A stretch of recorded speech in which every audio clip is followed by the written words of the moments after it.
Hello everyone and welcome back to another episode of the Uncleanables Podcast. Today is a bit of a treat. It's something completely different to what we're used to. We're joined here by a man called Paul, and he runs a tile boutique and stone care company. And what that means is he restores tiles and also stone floors and everything around it and to do with it.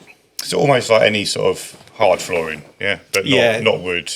We don't touch any wood, but anything that's hard floor, predominantly ceramic tile, porcelain tile, any form of tiling, and any form of, say, vinyls, laminates, and all those kind of things. Super specialist. Yes. Restoration, and you sell it to people that are installing it, but you don't install it yourself. Is that right? So we used to install the floors. So many moons ago, when I first got into the tile industry, we supplied and fitted tiles through our tile shop, which was my initial business. And what basically happened there was we migrated into higher end value products. So we migrated into marble, supply and fit of marble.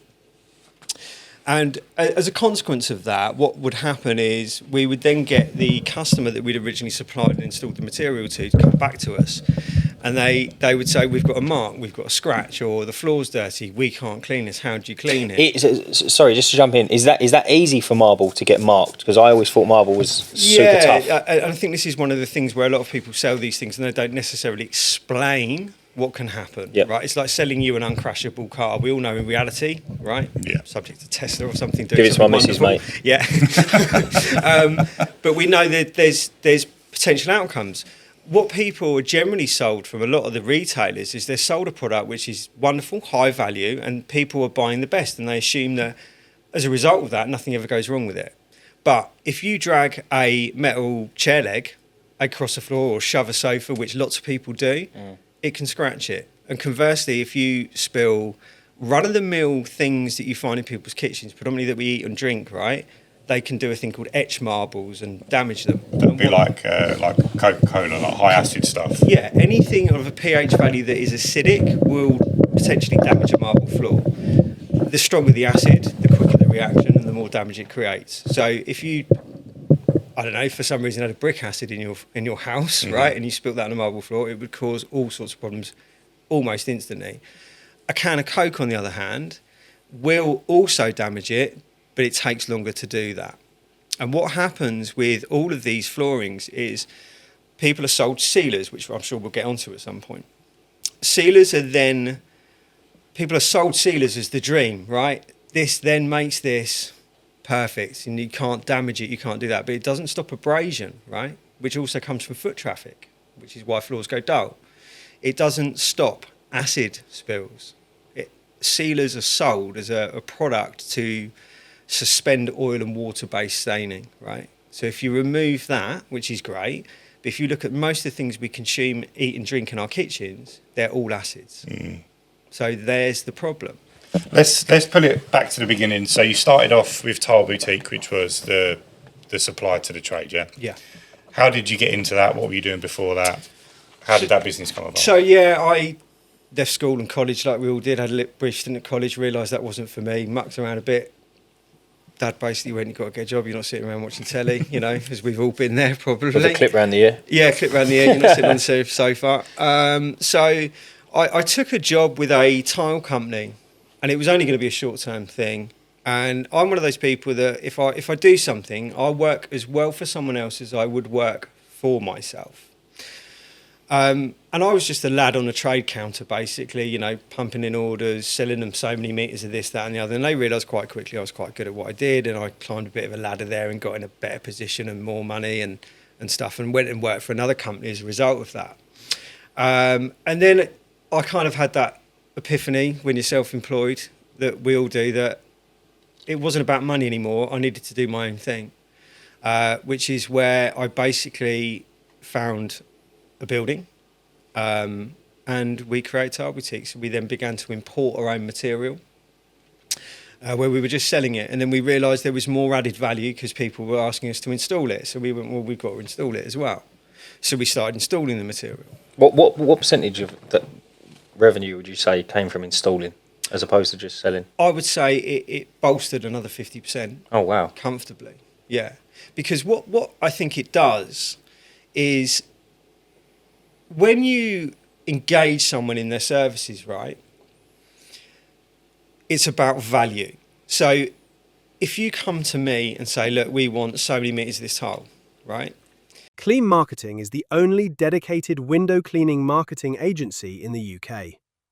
We work with window cleaning companies to help them build their round using Google and Facebook ads, along with providing ongoing support to help their marketing be successful every time. Over the past year, we've added over £1.5 million per year to our clients' rounds. We don't just run your ads, we create entire automated online booking systems that follow up and nurture your leads into becoming a customer, even whilst you're sleeping. We only work with one cleaner in each area, and spaces are filling up quickly across the UK, so claim your area before it's gone. Check our availability in your area and book a demo on our website at www.cleanmarketing.co.uk or call James on 01 225 234 456. If I then offer to install it for you, it's very clear cut. Should there ever be a problem with that product or that install, it's a two-way exchange. Yeah, they've got the trust already. Yeah. So it gives people confidence that we've had it supplied, we've had it fitted. You know, you take a car, if you buy a car from a dealership, if you buy a Mercedes will want to service that for you. And that's the most logical thing to do, especially when it's brand new, right? And in due course, people creep away from that. But what it does do is it gives you confidence in the transaction of parting with significant sums of money sometimes. So it gives people confidence. So I think that was the best thing that we ever did, really, because there was, at the time, there were lots of shops supplying. So if you take the cross-section of tile shops, right, you could have B&Q pumping out tiles, right? That's a cost thing. That's people going in, stacking so many in the trolley, paying for it and going away, and then finding someone to put it down or having a go themselves. We always wanted to attack the bigger spender, the higher ticket jobs, right? So in order to attract them, to give them confidence, if we chose to go down the supply and fit route, which is why that became a significant part of why we were successful. How comes it wasn't something you were like from, was that, you say it wasn't something from day one? Was it just people coming in going, we need someone to install, we haven't got anyone to install it, and you're like, well, we can do it? I think one of the things in business is always listening to people, right? You have to listen to people. People are very naive sometimes, and they don't listen, right? Your ears are your best sales tool, right? So people would generally come in, and they would ask the question, do you install? And at the start, we would go, no. And they go, oh, well, I really would like someone to install it. And we would sometimes go, well, there's a range of people that we know, and they're all right, but what you also do is you put your name on the chopping block with that as well. Yeah. So they might be the nicest guy in the world on face value, but they might be an awful tradesman, and there's the problem. And then what happens is when you recommend someone, being a very strong word these days, right, that's where that problem creeps in. There's a problem with the install, the tile is not fitting up. And you're as a shop that supplied the material is getting that phone call, and you're like, well, we've got nothing to do with this, right? But now we feel obligated to put it right. So that was our time out. So what we realised, really, by offering that package, right, it gave us control. It controlled the job site, it controlled the install, it controlled the customer's expectations, so the whole thing could be managed. And then conversely, if there's ever a problem, you have a physical place that you can come to go, I'm not happy with my install for these reasons, or this is the best install I've ever had, there's a crate of lager and thanks very much. It works both ways. So we found that a fundamental part of something we needed to do to secure our spot. At what point, so you started off selling, you quite quickly realised that there's a market for the installation as well. How long down the line was it before you introduced the maintenance and the cleaning? Yeah. So when we digress from the standard kind of tiling, we moved into the stone industry. The stone industry was something that was really starting to progress quite big. Okay, still high value and much more exclusive. So we realised we started putting more exclusive materials in the shop, selling more high-end things, so marbles and limestones and all the natural stones that most of us are familiar with in some capacity now. Then the etching, scratching, dirty, all of those problems started coming in, where our customer would come back to us going, great floor, sometimes six-figure sums, great floor, looks brilliant, But we're 6 months down the line and I've got this mark, I've got this stain, or it's scratched, and the sealer should have protected it from that. So we realised very, very quickly what we needed to do was deal with that. And it was something back then where we didn't know enough about it either, to be totally upfront. So what would happen, we do what most people go, well, you got a mark. All right, we'll send you a cleaner, we'll send that, and then just give it a scrub and it'll come out. And then what would happen is they would go, well, it hasn't come out. So I'd go, all right, well, I'll go and sort it out. So I'd go there and scrub a tile and go, oh, it hasn't come out. Got a bit of a problem here. Which left us in a situation with an end user, a client, sort of with a bit of friction. Well, I've given you all this money, right? How do we get rid of that? And you find they were blaming you for absolutely marks that they've created? Absolutely. But at the same time, going back then, I didn't understand that sealers didn't stop acid spills. Yeah. Right? So you sort of said... So I'd be going, oh, the sealer's failed, you're right. Yeah. We need to put this right. We just need to reseal it. So we'd put another coat of sealer on and go, it's still there, right? So as a result of that, I realised that all our hard work was going to come undone because the initial hard work had been done. So we'd supplied this wonderful product, we'd installed it fantastically, but then we couldn't service it. So again, going back to user. If you've been watching the podcast for a while now and you're serious about growing your business, you need to head over and join the Uncleanables Discord. We've got 170 plus business owners inside, including multiple 6+ van operators, all sharing real advice, real numbers, and real experiences. No nonsense. It's just $14.99 a month, which is less than one window clean per month. You'll get guidance, accountability, community-exclusive events and private discounts with popular brands throughout the year. And by joining, you'll be supporting the Uncleanables Podcast, which ensures myself and Ryan can keep producing top quality content for you guys all year round. So if you want to join, head over to theuncleanables.co.uk/join. We'll see you inside. Car as an analogy, bought my Mercedes, it's brilliant, I love it, all my mates think I'm cool in it or whatever. And then it blows up or there's a problem with it and you ring Mercedes to go, we don't do that. Well, who does? Well, don't know. Yeah. That's where the friction came in. So we realised quite quickly what we were going to have to do was put in place something to facilitate our clients and the problems that come with all these different materials. And I remember going back and thinking, well, I didn't really know what to do and the internet wasn't a thing back then, right? So I was telling my father about this problem and I said, I've got this problem, blah, blah, blah. And he said, you need to go and see my mate Les, who was a monumental stonemason. So gravestones, carving gargoyles, that's fireplaces and that kind of stuff. And Les was a guy there who was... so cool. Yeah, third generation guy, right? He's the kind of guy that you can just take there's a big block of marble. Mm-hmm. What do you want, a fruit bowl or a gargoyle? And in a couple of days' time, it's all hand carved. Incredible. So... Les, third generation, very cantankerous, not a people person at all, but I popped down and I went, look, Les, I've got this problem. He went, well, it's an itch, boy. That's exactly what he said. I went, what's an itch? He went, it's an acid spill. Well, how do we clean it out? We can't clean it out. Well, how do we get it out? We have to polish it. Well, how do I polish it? So I spent a week down there with Les, who gave me a real good insight into... Because when we think about stone, we think of marble, right? It's this shiny, big mass of product. What we don't think about is how it gets there. So it starts off life as a great big lump of stone, right? It's a mountain.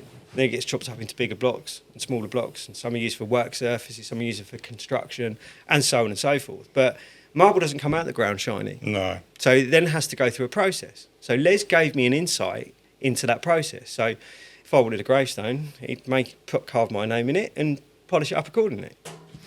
So that solved a handful of the problems that we had sort of overrunning in the background. But what we realised, again, listening to our customers, is they were saying, well, we need someone to maintain this.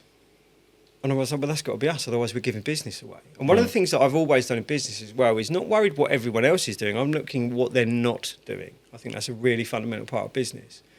The minute you worry what everyone else is doing, because everyone's kind of doing the same thing in an industry, right? Yeah. There's no real groundbreaking things. So I look at what they're not doing, and no one was offering any form of professional floor care, certainly not in marble and diamond polishing. So as a consequence of that, I found a company in Italy called Clindex, and they were a huge company. And obviously, when you go into Europe have been using these stones for years and years and years and years. Are you talking about marble, or Yeah. just stones in general? Well, stone in general. Yeah. Yeah, they're much more versed in it. So I went over there. I did 10 days with them, where they showed me all this wonderful big machinery and all these different diamonds and all these things where you can grind, polish, make floors flat. Sorry, repair Paul, them. where was this? In Italy. Okay. Clindex, a company called Clindex. Pardon me, sorry. Yeah. So I spent a week with them, and I started using their consumables, and we sort of basically took the skill set that I'd learnt there back to the UK, and we serviced our existing clientele where we'd been polishing marble floors. As a result of that, they told more people, and before we knew it, we had a very, I wouldn't say huge, but we had 16 guys on where we were out polishing and maintaining floors, and not just for our existing clientele and servicing them, but for new customers as well. So that's how that kind of part of the business grew. So did you, to grow that side of the business, was it an operation of let's call up all the other tile shops and say we're now offering this, we can offer you this service, or like how did you market that? Yeah, so to get so big. Yeah, what we did, I mean, that's one thing we could do, but that would be a kind of a conflict of interest because we're kind of going to other tile shops. They won't want to send clients our way because then there's a chance they'll lose the tile sales for ongoing business and stuff.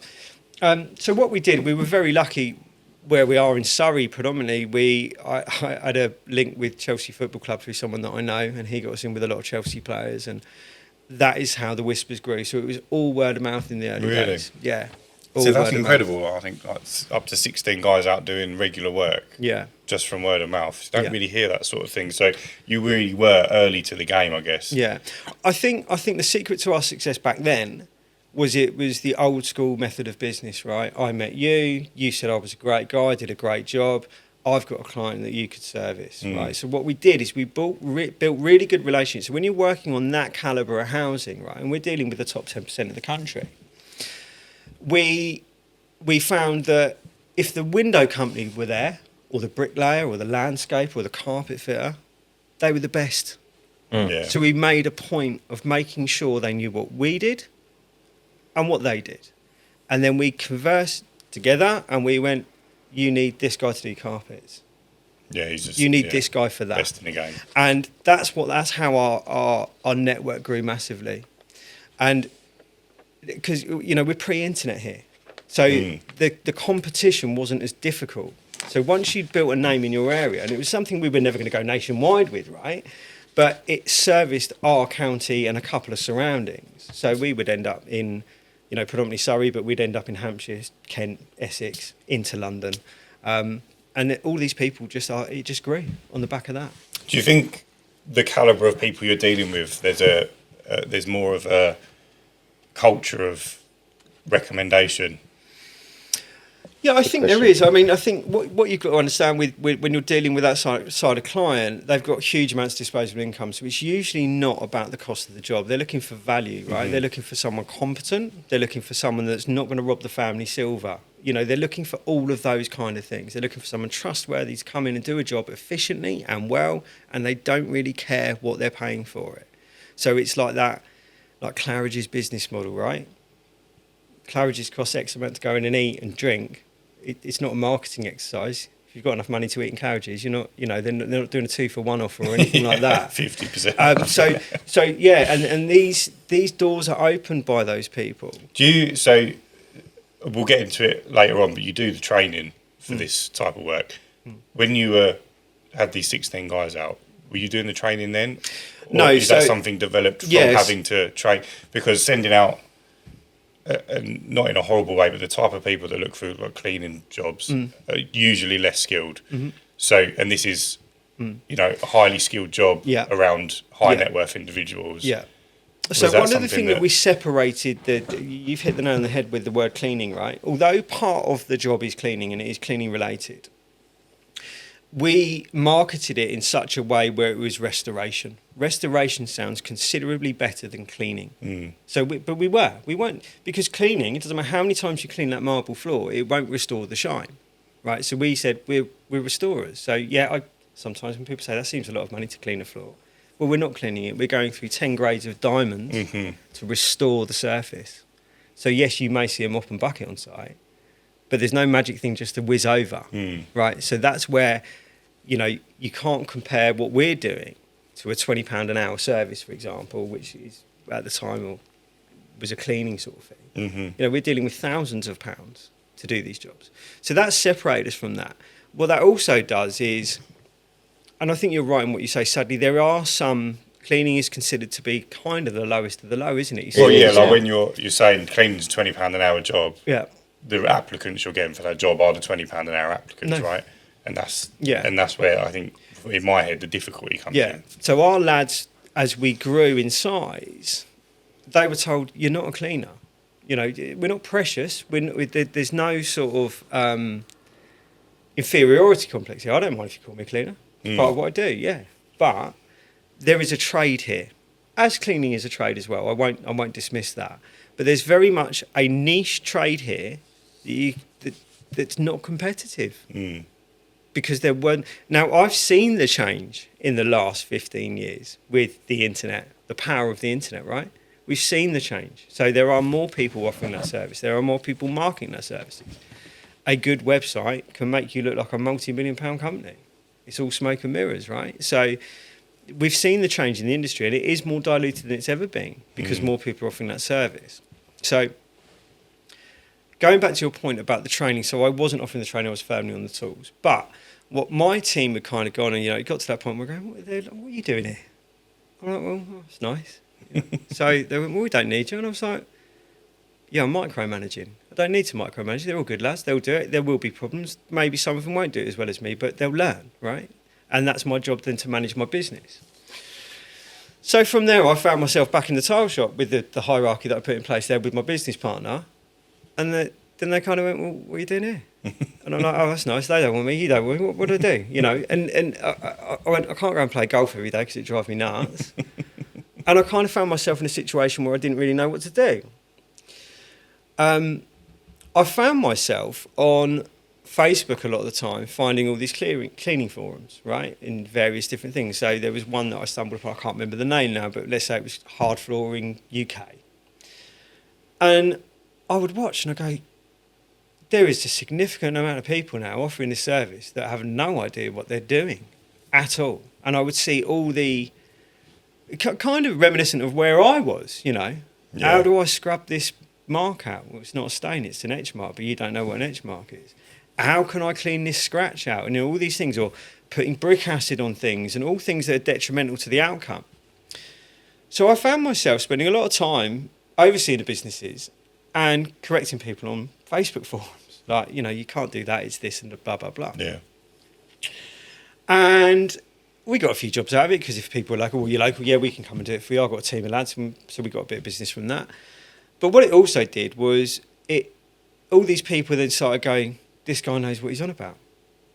And again, it's not like I need an ego to inflate. That's far from what I am as a person. So they all started approaching me going, could you give me some training? Because there were people offering training in the market, but it was all focused on selling product at the time. It's refreshing. You clearly know what you're on about. It's independent. We see the work. You guys turn out. Could you train us? And I went, no, it's not what I do. I don't train people.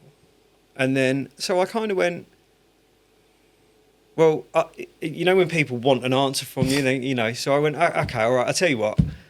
I'll train 5 of you. I want 5 of you. Come down to my unit. 200 quid each, and you can come for free, but you organise it all. Thinking I'd never hear anything more of it. It was about 10 days later, this guy rang me up, Rob, and he went, right, I've got 5 of us for the first day, and I've got another 5 for the second day. And I went, when do you want to do it? And I went, called my bluff. Right, I'm in this now, whether I like it or not. So we had them all down, and it was chaotic, right? I had an idea of what I wanted to get across, but I had everyone on a machine, and it was just chaos. It was a great day, right? But there was no structure to it. But everyone learned and appreciated what the time that they'd spent with us.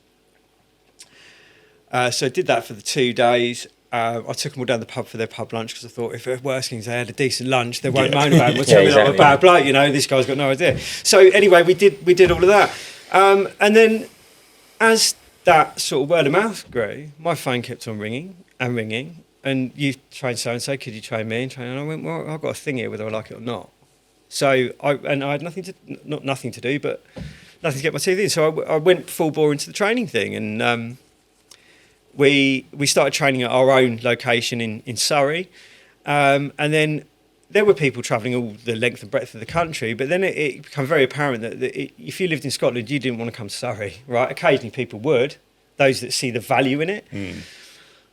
So I started working with other companies to go, look, if you've got a room, if you want to facilitate me, I will train the guys locally to things. So we did a financial thing where it worked for them and worked for us. And so I found myself, I've got 5 or 6 locations throughout the country, the spine of the country really. So going from sort of Surrey, Midlands, the lower part of the north and the higher part of the north, and one in Belfast. And that's what I did. So I started going around and doing all of that.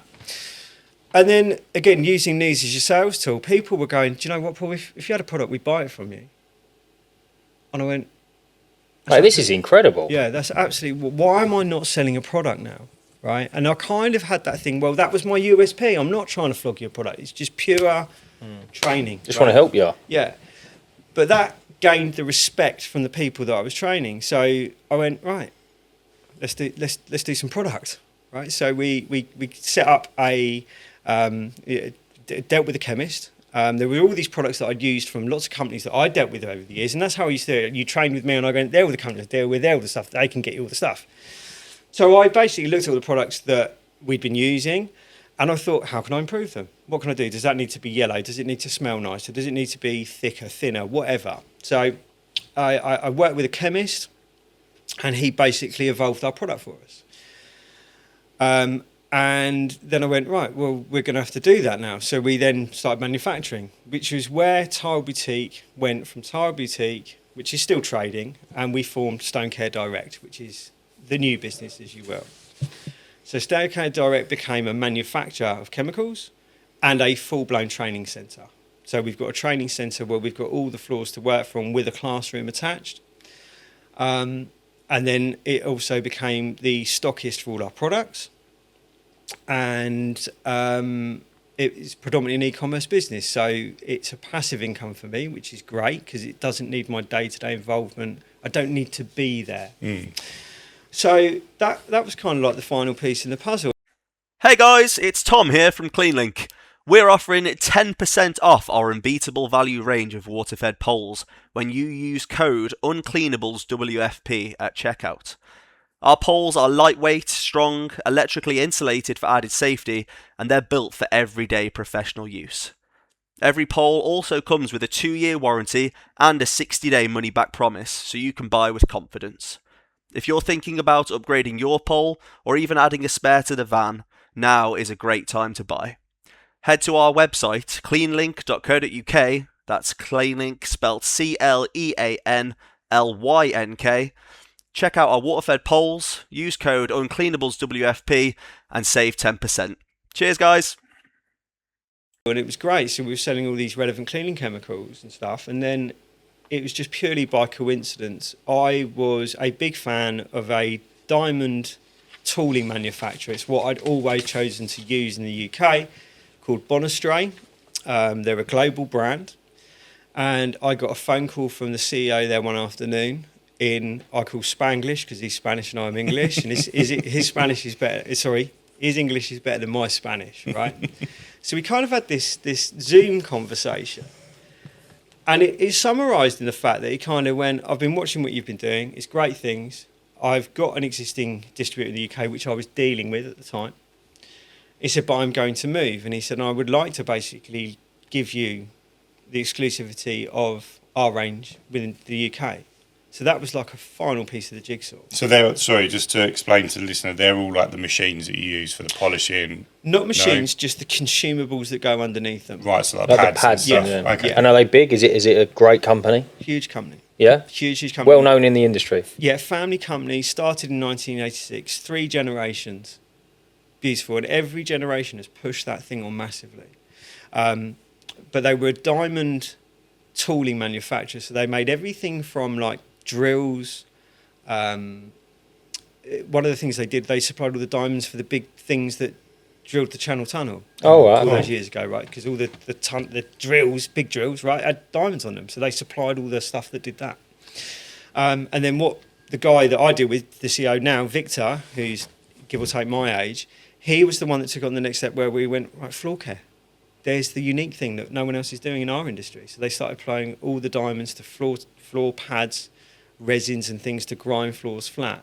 So then that gave me all the consumables I would need to fully restore a floor comprehensively with the cleaning aspect aside, which I'd done, and the sealers and everything else because I was manufacturing those. So it gave us a global brand to go with us and exclusivity, which gives us much more recognition, which gives us a better sense of, these are the guys to go and train with. And totally. Yeah, and since then, it's just grown strength to strength. What sort of, just going back to kind of the beginning to now, what sort of timescale? Because you threw out a couple of quotes saying this is before the internet. Yeah. So help me out. When did you start the Tile Boutique?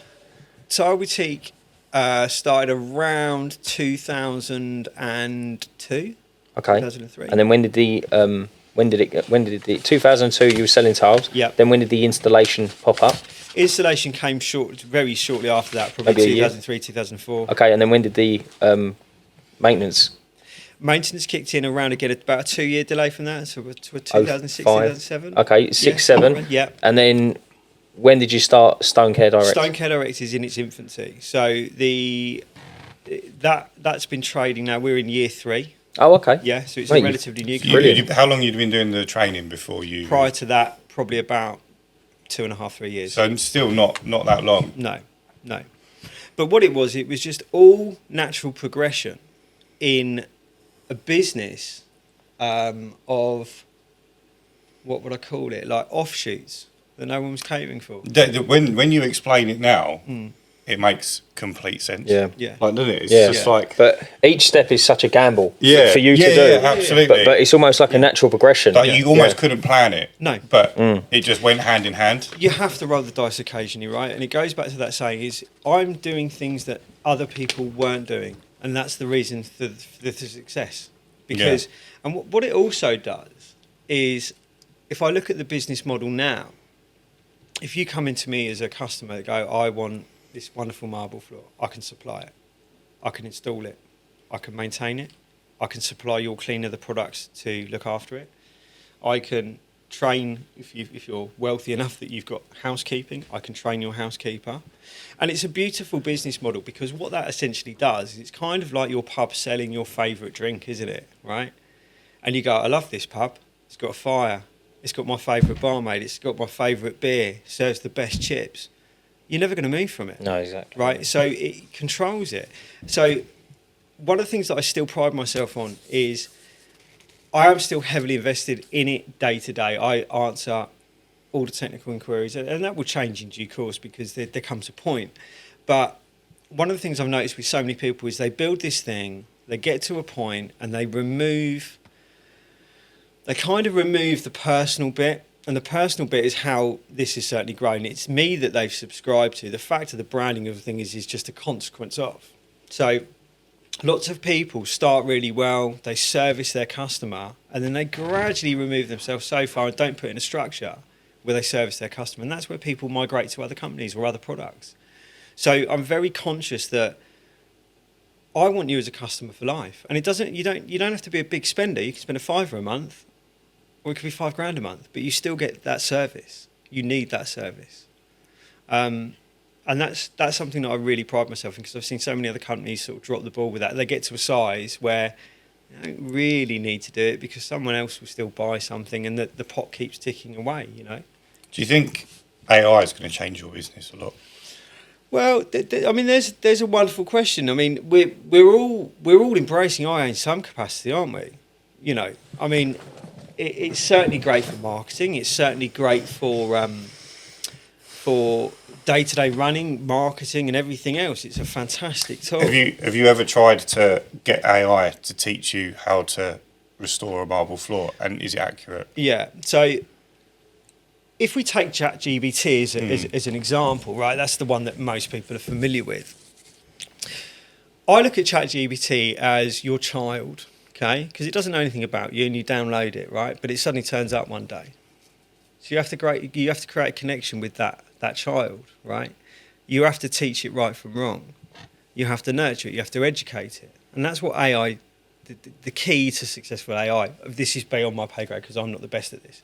But I've found if you put the relevant information into it, it does evolve it well. If you correct it like you do, you know, if you say, you know, to your kids, you know, you can't swear. If you don't tell them they can't swear, they'll continue swearing, right? So it creates that bad habit. So I think there's the problem, not the problem, but the thing that needs to be managed with AI and its usage. I will certainly be looking into virtual training with AI because why wouldn't I? Because again, there'll be a point where I still service that spine of the country with all the different outlets where I go to train. But there'll be a point where I don't want to do that anymore. Or people don't want to pay as much. Or don't want to pay as much. Get like an online course. Or they need, you know, let's just say you're in one industry and you're moving into another. It's like that open university thing. They want to do it in the comfort of their home when they've got time where they can press pause and the kids are kicking off or whatever, the phone's rung or someone's at the door. Or they want the ability, the flexibility. You know, you don't have that on a one-to-one basis. Yeah. You mentioned about what made me spark the question was you mentioned about the technical questions.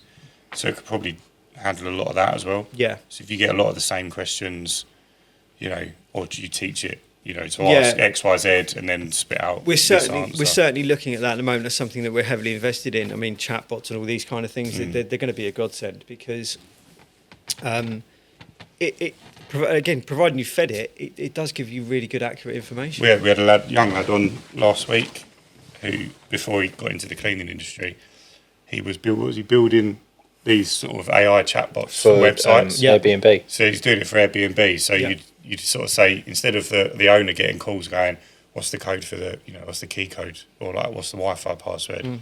You just ask this chatbot and it would have all the answers. Yeah. And then you would evolve it over time to add the answers to specific questions. And I thought it's just absolutely genius. It absolutely is, because what we all know, or we can all recognise, is the secret of your success. Sometimes it is detrimental to family life, relationships, whatever. Your time, whether I go to the gym, you know, and I've got phone calls in the gym, and so I don't really want a phone call in the gym. I don't want to take a phone call in the gym. I want to do what I'm there to do, right? So that is what by the investment in AI the right way gets you your life back, right? But I don't think removes the personal sort of thing. As long as you're catering for your customer, and that's key. It's doing that thing which allows you to run your business. So many people get immersed in, I've got to take that call and I've got to do that, and don't worry about the kids. It's detrimental to them. Detrimental to your wife if you've got one. You know, Someone's got to suffer, innit? Yeah, and so I say if that can remove the weight of that problem, that can only be a good thing. Bringing it back a little bit. I'm sorry not talking about all the technical stuff. Going on about the manufacturing. Okay, quite an interesting point. How much research and development's actually involved in getting a bottle on the shelf? There's an awful lot. There is a huge amount, and you know what people don't realise is, and one of the things I've been heavily active in, sort of not campaigning, but kind of spreading the word on this. People will compare my floor cleaner that I manufacture, right? They'll compare it with something you can buy from Sainsbury's, B&M, Home Bargains, okay? For a £5. Yeah, exactly. So the first thing I say is, are you a professional cleaner or restorer? And they go, yeah. And I go, then use professional products. So answer number one, right? Because the value you get from my product gives you the support, because no one in B&M can tell you when it goes wrong whether that is a good suitable cleaner for marble cleaning. They can't give you any technical thing. No one's got access to SDS sheets and cost risks and all those things, and no one can guide you through going back to that initial problem that I had all those years ago. Will it clean this stain out that isn't a stain so there's a huge amount of research and development that goes into these products, one to make them good, one to make them friendly, cost effective. And it's like I say to them, you can buy cheaper products. It will clean, right? But you might use twice the amount of products. So if you look at the numbers when you attack, this is where people are often misguided by cost and value, right? You get people that buy through cost. I can get that for £2. Great. But yours is a tenner. The value in the £8 is it's label compliant, right? So it's designed to do the job that you're asking it to do. it's safe to use for the job you're intended to do, which means your insurance then subsequently is not null and void when you have a mishap. Yeah? And so all of those things, there's the value in the product. The technical advice, you can go, if someone sent me a picture of a marble floor, I can go, you're not going to clean that out. It's irrelevant how good my cleaner is. It's not cleaning out. That needs diamond polishing. Oh, well, I don't do diamond polishing. Well, you could do our training course. Oh, but I'm in Scotland. We've got one in Cumbria. And then I can educate you on the products. And then where those people sometimes are devaluing the industry and offering things because they don't really know, fake it to make it. We've all done a bit of that in our lives, right? I did back all those years ago because I didn't know what it was all about. Mate, we're still doing it now. Yeah, day to day. So what we can then do is where you are going, how do I compete with that low value person? They're going to go and polish this marble floor for 200 quid. And I go, one, you're not competing with them, right? You never were. They can't do the job for that value, right? For that cost. So separate yourself. And if you want high or nicer quality jobs, demonstrate your value. We use professional products. We've done this training. Here's my certificate. These are our insurances. This is our branding. Look at our lovely company vans, which are all clean, tidy and everything else. So to compete with £200 Peter down the road that's just going to fold it in cash and put it in his pocket, don't compete with him. That's a race to the bottom, and these people don't ever survive. You have to invest in yourself and do things well. So good chefs, right? It doesn't matter how good the chef is. If you give him a bad ingredients, he's limited to what he can do. If you give him the best ingredients, then people pay the best price. But as a result of that, they expect the best service, it executed well, and everything else. Well, more importantly, they expect to pay more money as well. Absolutely. I think that's the key. That's a very, very, very good point. I think we're touching on right now because we see it in our industry mega, and obviously you're getting it in your industry. I should imagine across every single one. But it's good to remember you're not competing with them because you're not offering the same service. I see it with the roof cleaning industry and the render cleaning and stuff, right? And I see because a lot of people have retrained in my industry. They're looking to get out of the wet in the winter and get in the. It's a good cross. It's a good diversification of your business. And I see on those forums, you've got a guy with a Karcher machine strapped to his back on a ridge tile, right? And you're like, what is that guy doing up there? And that guy's answer is usually commendable in some respects. I'm just doing it for my family. That's usually kind of the answer. I need to generate income. That's what I'm now. I'm trying to earn a living, and I'm doing it for my family. Is usually the crux of that situation. My counter argument to that is when you fall off of that and you go splat on someone's driveway, right? And let's say it's worst case scenario, which we all know that is, and it does happen, right? Were you doing it for your family because your kids don't have a dad? Yeah. And your wife doesn't have a husband. So you weren't really thinking about them at all, was you? You weren't thinking about them. You were just thinking about folding money and putting it in your pocket. So if you were thinking about your family, you'd have a tower scaffold, a picker. You'd have the electric company doing all the cables, right? You would be doing that job and you would sell that to your customer on that basis. Because God forbid if I employed someone like that and they went splat on my patio, you've got to live with that for the rest of your life. Also, I don't know if you'd be liable for letting them go up there in the first place. The world's There's a cruel bit of a grey place. area in that. The world's a cruel place. That if you've not checked that they've got the relevant As my mate always says as a builder, what happens if we have an accident on site? He went, I'll drag you to the curb, see the council's problem. It's a horrible world, but it's true. Tongue in cheek, but these are all the things. So, it's the other thing with that cost implication, right, is people won't pay it. They absolutely will, right? You're saying you wouldn't pay it. And that's something I learned the hard way. Because one of the best lessons I ever had when we started dealing with the sort of the really rich, I quoted a job. It was one of my real big ones at the start. And I started doing this work for this lady on this prestigious estate. And she's like the yellow pages there, so she just connects people. They all have WhatsApp groups, but they don't lean over the fence and talk like most of us do. Yeah. And so I got this guy, and I looked around it, and it was the house was like nothing I'd ever seen. And I went, yeah, we can do this. I'm confident enough to do this. We can do that. And I went, was this restoring or laying new? Restoring. Okay. So I went, that job's probably worth about 16 grand. I was like, that's a lot of money. That's a lot of money. I'll make it 13. You own West End of me, aren't you? And then I went, no, that's still a lot. Still too much money. I'll go 10. I can't go 10 because it makes it look like I've made it 10. So let's go under 10. Let's 8,750, right? That's 8,750. That's a good number. We still earn good money there, and we get that. Mate, that's wild. Yeah, we'd get that done in a week, right? Yeah. So I tendered the cost. I write a nice quotation, right? And this guy rings me up, and he says, "Paul, next time in the area, would you mind popping? I'd like to discuss your quotation." I did the classic. What's it cheaper? I suppose I could do it for 6-ish. Still earn £1,000 a day-ish, So I pop in and see this guy, and he sits me down in this lovely, great big office, and he talks to me, and he went, right, he said, I had 3 quotes, right? You've been recommended by Marina, the lady at number 1, who I hold in great regard, right? That's why you're here. He said, but I'm not stupid, I'll get 3 quotes. He said, the first guy looked at my house and my car and everything else associated with it and went, yeah, I'll have some of this.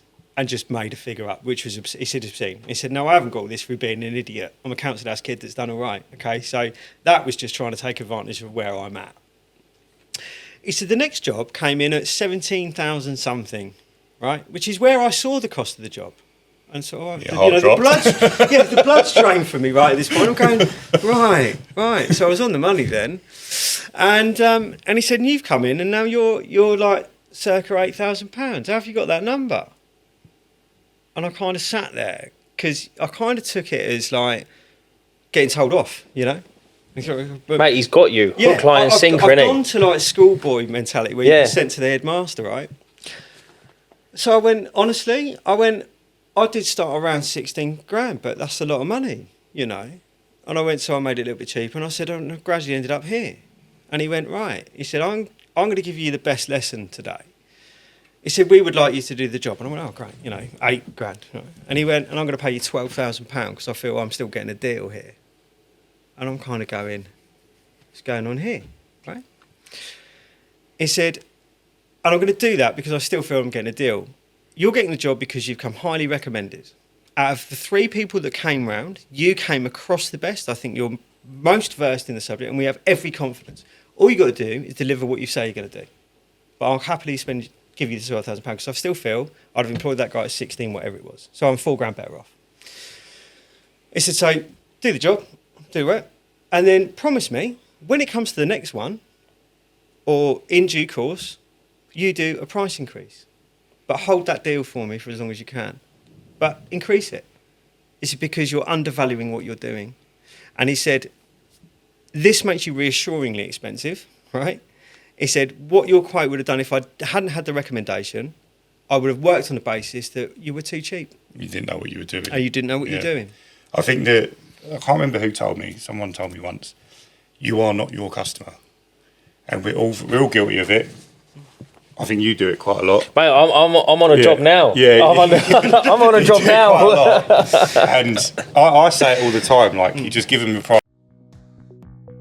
Hi, it's Billericay Cleaning and Supplies. If you don't know us, we build and supply water-fed pole systems, RO units, van setups, static systems, all the gear window cleaners actually use day in, day out. The main thing with us is we're not just shifting boxes. We customize and build systems to suit you and how you work, whether you're just starting out or running multiple vans. Everything's built to be reliable, easy to maintain, and made to last. We're based in Essex, but we supply across the UK, and we are always happy to have a chat and help you figure out what setup actually works for you and your business. If you do need anything, check out Billericay Cleaning and Supplies and use promo code UNCLEAN for a discount. Right, let's get back to the episode. If they don't want to pay it, they won't pay it. I've always thought the price you tender, right, if you've got that little bit of nervous feeling in here, it's the right price. Yeah. The thing is, though... You know if you've gone ridiculously high or if you've gone ridiculously cheap. I think the one thing that I have noticed, though, is because we've tendered what I call the right price for that sort of client, and they've gone, absolutely not. No way am I spending that money. And here's perceived value for you, right? And we can take this into many different business models. Perceived value is what someone is willing to drop on something, correct? Right? Mm-hmm. Yeah. So you might like fast cars. I might like expensive watches. You might just like a really nice garden. Yeah?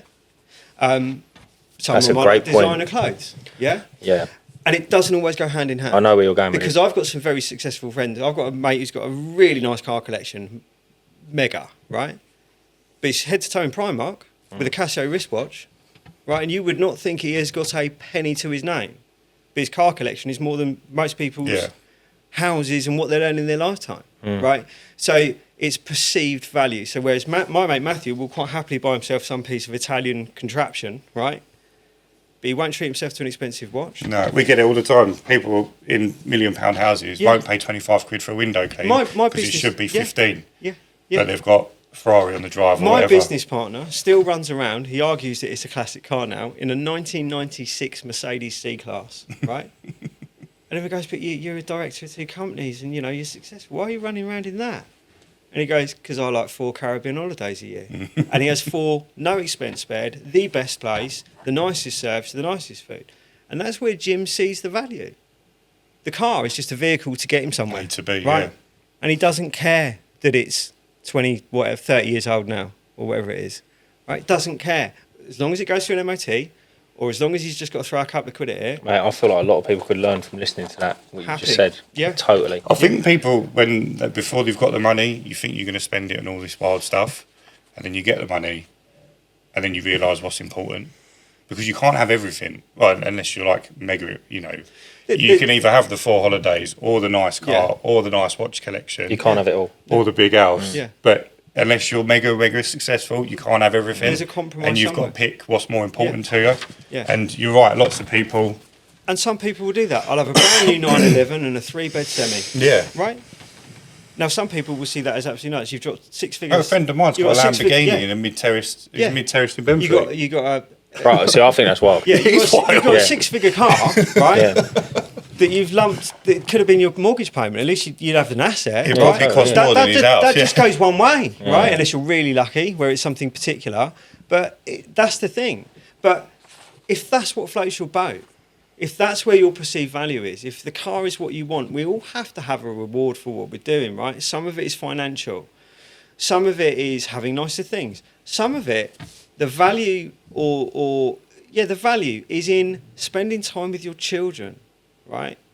Having a day off, playing golf if that's what you do, whatever you do. The fact that you just do paperwork on a Wednesday, or the fact that you don't go to work on a Friday.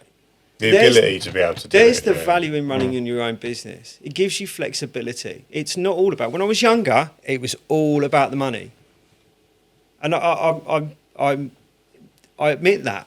We're all like that, I think. Yeah, We're, solely in our younger, driven. Until you younger get days, to it, yeah. and then you start... How then much you've got to can I start going the harvest? value. And we realise, having had a few relationships go wrong in my life and stuff like that, which the reasons for my The relationships... cost of running a business, I think. is an implication of how I was running my business. Because I was so immersed in it. And one of the other things that I've realised, right, is, and my dad told me this, I was moaning that I was fielding so much in all my time, right? It was Saturday afternoons, Saturday evenings. Fielding so much time. Fielding inquiries and stuff would come through, right? You're just doing it.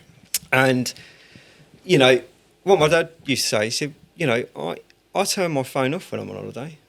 Can wait, don't care. I'm on holiday. Do you ever feel like you can't do that, though? Yeah, I do at the moment. Yeah, because so technology. I get like that. Yeah, because you feel that you're going to miss business if you don't deal with it. So one of the things that I'm very aware of now, and he was absolutely right, is, and this was his analogy of it. He went, you've worked hard to achieve what you've achieved in the businesses.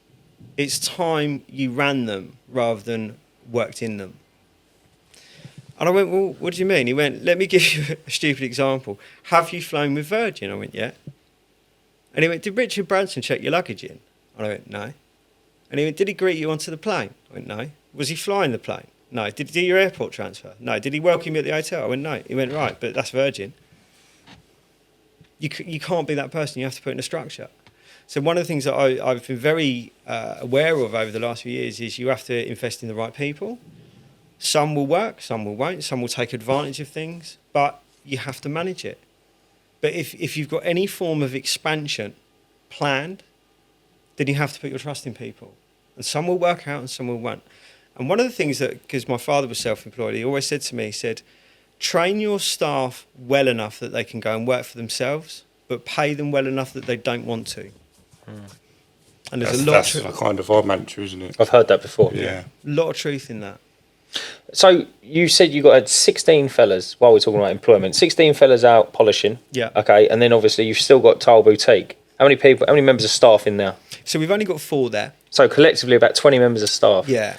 What do you kind of look for in an ideal candidate, or what do you kind of nip in the bud early and that sort of thing? I mean, I've recruited people from all sorts of things. You know, you don't necessarily. I think it's looking for the right people. Okay. One of the things that I will point out is Tom, who's been with me for an awful long time. He's been with me since he was 17 or 18. He's now 24, I think, 25, something like that. Maybe a little bit older. I forget.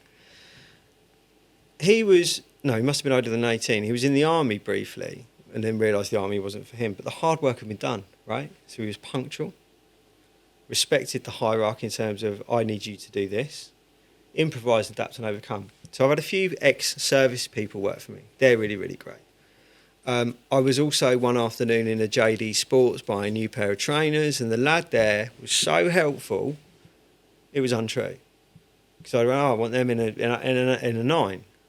I haven't got them in a 9, but I've got these. Look. And I went, oh, yeah, they're all right. Stick them on. And what I realised with him, and then it was great. I went, yeah, I'll take them. Yeah, that's fine. And he went, oh, we got socks on deal at the moment. We're doing so many packs for X amount. I went, oh, yeah, throw some of them in then as well. Upselling, right? And he was like, oh, but you want to protect your trainers, so you want some spray as well, don't you? It's like, yeah, all right, yeah, I'll take some of that. And I just thought, that lad... I spent 800 quid on a pair of trainers, and I thought, what happened? I went in there for a pair of 60 quid trainers, and I've come out 200 quid worse off. And that's service for you, right? Good restaurants do it, don't they? You know, how many times have you had a bowl of olives or a bread that you didn't actually want? How many times have you had another glass of wine or lager or another soft drink because someone on the table went, oh, I'll have one. Oh, if he's having one, I'll have one. We've all had the dessert where we're crammed, right? Because someone on the table decided to it. It's good service, right? So that's what I noticed with people. So when this guy had finished serving me, I gave him a business card and I went, look, just give us a ring if you've got 5 minutes at some point when it suits you.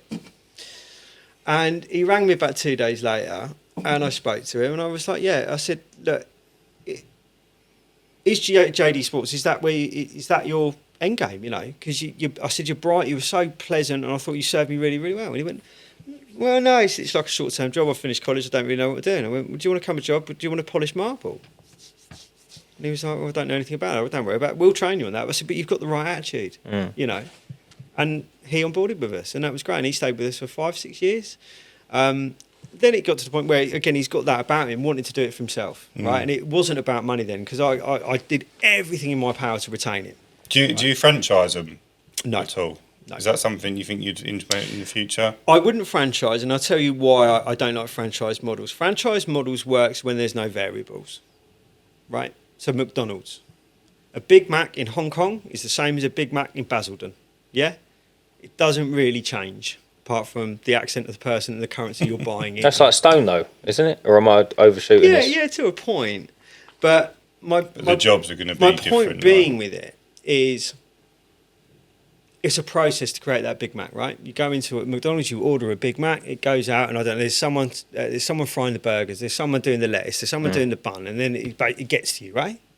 But they've got a picture, and every Big Mac kind of looks the same, right? We won't go into it like critically, yeah.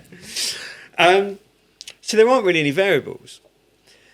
When you come into stone floors or cleaning them, right? You've got so many different things. Well, I would love to say, well, you clean everything with this one cleaner and you polish every floor, but that's not factually correct, because you can have a matte marble floor, you can have a polished marble floor, you can have several increments in between. You can have floors that aren't polishable, right? And they're just cleaning issues. Then you've got the part where not every floor is sealable, right? So people, and again, this is something that I've noticed in the industry, why I'm so, passionate about the education, is people are sealing floors that can't be sealed. People are trying to polish floors that can't be polished, right? So there's the variables. So when you franchise things, which is great, if you are honourable with the way you franchise something, right? You do your due diligence. You go, these guys are great. They could both have a franchise in Essex, right? Or as a pair. and then I get one in Kent, one in Surrey, let's say I get one in every county in the UK, and you're all great guys, right? And I've harvested this money, and you're all getting supplied with my consumables, and it's working, right? And then there's the point where more people approach you for more franchises, right? And maybe they need Essex is a big county, so maybe we need another one in Essex. So I go, well, you become north and they become south. Are you all right with that? Yeah, because we don't really want to go all the way down that end or up that end or whatever it is. But then as a franchise person, when people start waving money at you, when it becomes to feed income, they start getting greedy. So they lose the core and the integrity of the business. And what they do is go, yeah, I don't think that bloke would really fit in with what we do. But he has got 40 grand, and I'm going to take it. And that's what happens, right? So then the rest of so let's say we get 4 or 5 of those guys that aren't doing good work, that aren't good at what they do, that don't maybe buy the consumables, they're buying it from elsewhere because they're trying to save money, right? They change the narrative. Then the problem is with the franchise model, you guys that were brilliant from the day dot get tarred with that brush. Yeah? Yeah. So Dynarod, unblocked toilet, there aren't that many variables, right? There's a blockage and it needs to be cleared, right? How you get it, up for discussion. But stone floors, cleaning industry, different job sites, different variables. If it was, I would absolutely, and I've seen lots of people do offer franchises, and I've seen not many of them have survived. No, they start well. We've seen they start well, and then they scale back massively. It's a fair comment, mate, for sure. Yeah. Just mate, put me out my misery. I just want to know what sort of ticket price is is like restoring floors. What's the average, and then what's the highest? I mean, I suppose entry level cleaning will start anywhere from sort of £10 a metre. When you're going up to sort of full grinds and polishing and really sort of what I call top end work, you're kind of anything up to sort of £150 a metre. Yeah? Yeah. What's the biggest job you've done, monetary wise? I can't tell you who it is because I'm under an NDA to do it, but it's someone that may be involved in producing an energy drink that we would all know about. That guy. What was the value? A lot. They're London? Yeah, I've got a contract in place, so it's ongoing. But I can tell you off the record that I send 2 guys in there once a month for in excess of 20 grand for Beautiful. 1 day. What? For 1 day? Shock. Yeah. Mate, so explain it to me like this then. So in my head, so the house I'm working on at the minute, they got a lovely stone floor. And the lady said to me, oh, we're going to get a fella out and he polishes it and all the rest of it. Now, I've only ever known them to do that, I think, twice in like the 10 years they've lived there. Yeah. Does that sound about right? Or do some people get it done every year? That's a really good question. So, again, I always like to make these things relatable. So let's go back to the car scenario, right? When you buy a car, it has a service schedule, okay? And the service schedule is usually in 2 increments. It's either time or mileage, right? So you might go up and down the country all the time, and you might clock 30,000 miles up in 3 months, right? Yours is going to need servicing, and you might just be popping to and from work, right? So yours is going to be 3 years. There's the variable. So all of these things depend on how you look after it. No one wants someone like me sending a bloke in once a week to mop it. And we're not interested in that. We don't want to be doing that. So what we try and do is educate our customer. On a handover, we go, right, there's your pH neutral cleaning product, which is available from our company, which you can order online. So when you run out, you just need to order it. If you use that up, we can see you're using it at the wrong dilution rate. So please adhere to the dilution rates. That will outlive, that will be a year for you. So we manage them. That's the right thing to clean. We educate them that the sealers don't protect from these things, and it can get dirty again, and it will need subsequent things, some of which can be done in-house. And you're right in what you say. The first question when we complete a job that a client has is, when do I need to do this next? Okay, so here's the variable again. So what we do is we kind of look at them. You've got proactive people and you've got reactive people. You've got people that will go, I'll ring you when I need you, right? You won't convince them to have a service schedule. They will just ring you when you need to. You have to look at the variable. So is it like a farmhouse and it's all muddy, right? It's going to get dirtier quicker. Have you got 4 Labradors and 5 kids that all run their scooters around the house? It's going to need work quicker, right? And conversely, I've got a guy that we look after in Canary Wharf, really city trader, plenty of disposable income, who has us in twice a year for something that just doesn't need doing, right? But his response is, and I've had this conversation with him numerous times, is, Stephen, this floor doesn't need any work. And he went, yeah, but you know me, I like things right. I like to protect. I like things right. And, you're dealing with a guy that is walking around in a pair of Gucci loafers once a week, right? But he has 2 haircuts a week. He's sharp. You know that sort of guy, when you look at him, you go, that guy is pin sharp in everything, right? So he likes to have, and I go, I feel uncomfortable just taking the money. He went, I want it done. I know it doesn't need much, but I like to make sure that that's what we do. And we've got a customer that's got exactly the same floor that lives in Ascot on the back of Swinley Forest, right? With like 4 kids and 4 dogs. Same probably disposable income, right? But that guy just rings me and goes, yeah, I'll give you a ring when it's knackered again. And he'll ring me like in 4 years and go, yeah, can you get your lads in? It's horrific, right? And we're walking in and it is horrific, right? And he's got the same way of doing it, but he just doesn't see the value because of the kids and the dogs, and it's a different lifestyle. But he could afford to adopt that service schedule. So it's, again, perceived value and I suppose ultimately what you need from it. If you buy a Ferrari, it doesn't mean to say you have to drive it 200 mile an hour, does it? You still pot around at 30 mile an hour, right? It's different people's viewpoints, I suppose. How many? Surely, eventually, you can't not polish a floor. If you're using the abrasive wheels and you're taking it down a couple of mil, when is it too much? It's quite surprising that even when we mention the term full grind, right? Grinding is usually where a floor has been badly laid and it's lipped. So we do a lot of those for had the wrong fixer, basically. So where your tiles are slightly high. So you grind the excess off. But what most stone floors, to be honest with you, are 15 to 20 mil, right? Which doesn't sound that thick. It's that, right?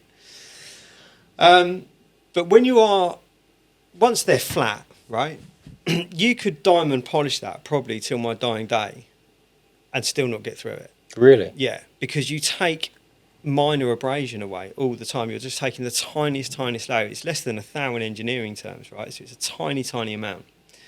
Whereas if you look at the wood industry, right, with wood, veneer wood, you've got 3 mil, right? And once you're past 3 mil, you're back to the bare material. You're back to the backing of the material. Marble has, or stone floors have that beauty that they're the whole way through. However, I have been caught out once, which is many moons ago in the tile industry. They started making stone veneers onto porcelain backings, right?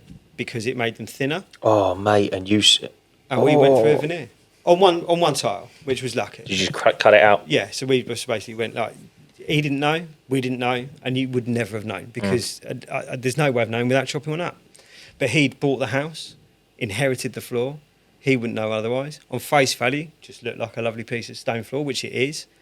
But it'd obviously been polished a couple of times before. And we did break through and we just had this, it's like going through this rug, right? And then getting the black cart and go, something's not right here, But the key thing was to stop rather than... Talking of like poor installation and stuff, what's the most common issue you find when you've come in, you've not done the install, and what's the most common problems you come across with bad chemicals, bad installation? It's a mixture of all the sort of things we've talked about. People shopping on cost rather than value, right? So they employ the wrong contractor. We all see that in all walks of life, right? The difference of ability for what's been done. And the building industry, or the tiling industry, call it what you want, is one of those industries that really suffers from the builders built it was great, and the carpenters came in, and maybe the tile, we'll run out of money, we'll have to get the tiling done cheaper, or the plastering, or whatever. And at some point, unless you've got that endless bank account, you see, people then have to go, I've got to shop on cost now. So they employ a contractor. And they think they're saving money, and ultimately it always costs them, right? So it's poor install, incorrect adhesives, dot and dabbed, all sorts of things. Someone that doesn't understand underfloor heating systems and thermal expansion. There are so many variables, right? It will all look good, as my dad used to say, until the check clears, right? Yeah. But all the problems come after. And this is the thing, going back to one of my original points, with Tile Boutique having that front and that face, that presence, right, in a town, in a high street, you've always got somewhere to come. We can't hide from that. But the guy that did that install, right, that you maybe bank transferred, did it legitimately, however it was done, is quite simply a man with a van and a mobile number. And we all know how easy it is to dispose of a mobile number. And we all know how easy it is to suddenly disappear, right? Or people get tired of trying to chase the thing, right? You wouldn't be in, if you'd spent the extra £10 per metre it might have been on us, you wouldn't be in this situation. But we all get it. These people come back full circle and go, oh, we should have gone with you, but this is a situation, what can we do? Right? Now, sometimes they're fixable. Other times it's a rip-out job. But then what frustrates me is they kind of go, well, what can you do for me? And in my head, in my head, I'm going, well, that's a you problem. Totally. And it's more aggro for you than it was at the beginning. And I've kind of been that person where I've tried to resolve things because I'm honourable as a person. And I don't like anyone kind of getting stitched up. But I went, but that's not my problem I created. But I had, and you know, the solution to this problem, I demonstrated when you had the opportunity of point of sale, right? The solution to the problem was employ us as your contractor. So they've kind of created their own problem. But what they do come back is us to fix it. And ultimately, 9 times out of fixing someone else's problem is usually more costly. And then you get the whole sub story, you know, well, I'm running out of money. But that's a you problem. It's not me problem. Yeah, you made a bad decision. Yeah. Now you're going to have to pay the consequences on it. You know, like if I go in and I've got £50 to spend on trainers and they're 60 quid, that's a me problem. Yeah, you can't afford. I've got to find another tenner. I've got to find another tenner. I've got to buy a pair that's the 50 quid. Yeah. But you know, no one in that shop's going, I'll tell you what, you can have them for this. You know, independents might do that, but then I think that the first thing you do when you start discounting things, it shows them you weren't charging the right price in the first place. Yeah, you just selling yourself short. I think. So hold firm. I mean, I'm not one of those guys. I mean, pro rata, you have to do deals with routes to market. But, you know, if it's a one-to-one transaction, that's my price. If I'm buying 1 can of Coke, I'm paying 65p or whatever it is.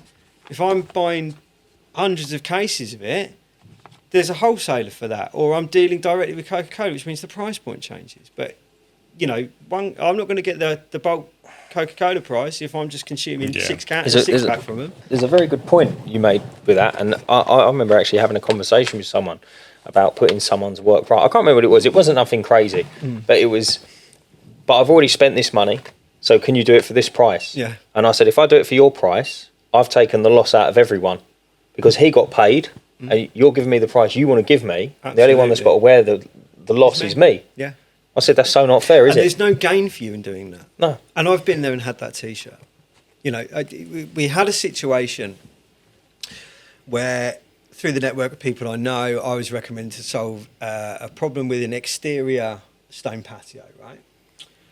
So this lady rings me. I have a good sort of 20-minute chat with her on the phone. She's very, very local. I went, look, the easiest thing for me to do is pop and have a look. Let's just see where we are.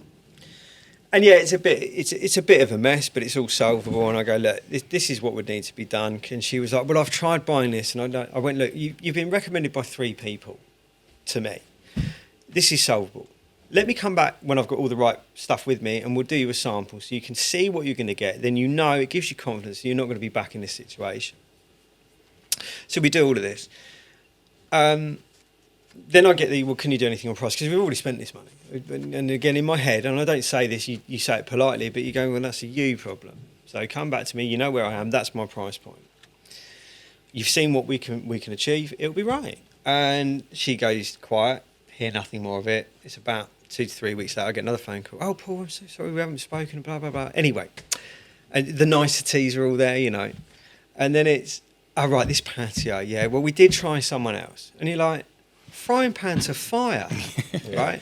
But it's now in this situation. And then it goes down the route of going, well, you know, what can you do? And I go, it's gone up again. It's gone up again. Because I've now got to undo the original mess and what this guy's done. But I think people will, if they're like that, they will always be like that. So even if you discount your price to fix the problem, they're not going to come back to you when it needs doing again. No. They're still going to go for the cheaper option second time round, and they might find someone who does it cheaper and good. Yeah. Like, those people are out They there. do exist, absolutely. And then they don't get burnt, and they go, oh, God, I didn't go with them, they're more expensive. One of the things that I've really focused on the training when I'm training people to onboard this as a service, right, is one thing I'm really hard on is that they're charging the right price. I went, do not devalue the industry. Let's say they've come from carpet cleaning. I deal with a lot of carpet cleaners, right? And they all moan that everyone's just set up and, he's not professional like I am, and he's got a rug doctor and he's working out of the back of a Volvo estate. And I'm like, look, don't compete with that guy. But anyway, shelve that, right? You're here to learn this. And I go, do not devalue it. And one of the things that I do with them, because they all go, pricing now, pricing. And I go, yeah, okay, here's the way I deal with pricing, right? You've all done the training over the last 2 days in this particular business model. And I go, what I'm going to do is this room, I want you to price it 3 ways for me. I want you to do process A, process B, and process C. I don't want you to confer like we're naughty at school and everyone's doing each other's homework. And I go, well, I don't know. Well, there's a reason, right? Because you're going to have to cost jobs. But it's my job to guide you. And then what we do is we come back in and I take the entire cross-section, and the numbers are wildly different. You get the person that goes, I must charge loads for this and I don't want to look stupid and I reckon it's got to be loads. You get the other guy that just generally goes, well, it's 200 quid, 400 quid and 600 quid, right, which is massively devalued. And you get a huge cross-section in between. And what a lot of them do is they go, then we expose it. I go, why are you charging that? And I go, well, £400 a day is good for anyone, isn't it? Oh, it's not business. You'll never have a business at £400 a day. Yeah, because, if I spend 40 quid on the consumables, and I went, but your van and all the bits and bobs that go with it, and I went, you're not looking at your business, you're not looking at what you're going to take, the tax man's implications to it, right? Mm-hmm. And all of these things, and what people don't do with their businesses is evaluate them properly. And they don't think of any of the costs. And they go, well, I work for the business, so, I don't get anything. If your business isn't generating enough income to actually pay you a relevant wage, then you're undercharging. Or you haven't got a business. Yeah. Right? Because that's what people go wrong. So, and then they don't go, insurance. The cost of this course, you should factor that in. What have you spent on fuel this month? Have you thought about that? Or I'll just put it in, And all of these things, all these little ones add up to a significant number where that £400 what you thought you were earning a day turns into 80 quid at best. Which is why they're all successful and they're all earning money and they're all busy day to day, but they all go, why is there no money in the bank? Why have we never got any money? Because they're not actually looking at it properly. Because they think they're making a margin, but the margin isn't factored in their actual costs. And I don't mean go right down to my accountant does sometimes with, could you get a cheaper toilet paper? Yeah, right. But, it's you have to be looking at the costs, and that's what people don't do. And that's why they don't survive. And they still think £400 a day, £400 a day as a wage is great. If you are actually putting £400 into your bank, legitimately taxed and everything else, and you'll get £400 a screw day, it's great. I think people forget the value of compounding as well.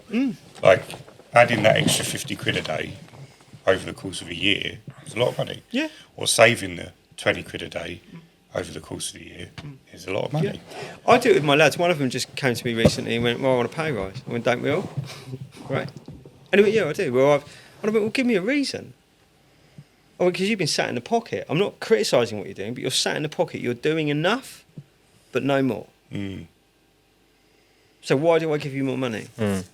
Right? I said, old school, right? I used to go to someone and go, I think I deserve a pay rise because, right? Because I've trebled the turnover, or I've saved this because we buy this now instead of that, and I drive economic, or whatever it may be. Well, you're right, you probably save us this, so maybe I could give you a pay rise. So I said to that, I went, look, I'll tell you what I do. You've got the opportunity. Why aren't you shifting? When I've told you this, every customer, first thing they ask is, when do we need you again, and how do I look after it? I went, you have a handover guide for them that tells them about their floor, right, and what products they should use. And they've all got card readers in their van, right? The best thing you can do at that point is sell them a bottle of our pH neutral cleaner, right, for, I think, £12.99 plus VAT. right? Every bottle of cleaner you sell, I'll give you 20%, right? And that's what we do. So they've got an incentive to do it now because they see the income. And then, but the initial thing was, well, it's going to be like a tenner at the end of the month. Well, it's going to be a tenner a month unless you bother doing it, right? If you bother doing it, and one of my lads gets about an extra 400 quid a month at the moment, you know, and that's not really me giving him a pay rise. It's him selling something for me and me making the margin, splitting the margin with him. Mm-hmm. Yeah, so that's better than me actually going, here's some more money. Yeah. So it's an incentive for him to do it. It's cost effective for me as a way of getting him more earnings, shifting more product as well. But it just reduces the margin on that particular sale.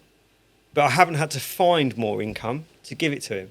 Make sense? Yeah, totally. So there are loads of ways you can do these things. It's just, again, thinking a bit more, not one-dimensional. Everyone is one-dimensional. You know, there's natural progression for all these sort of likewise businesses. We did a lot of the render cleaning and stuff in the early days, right? Or because we facilitated that particular type of customer.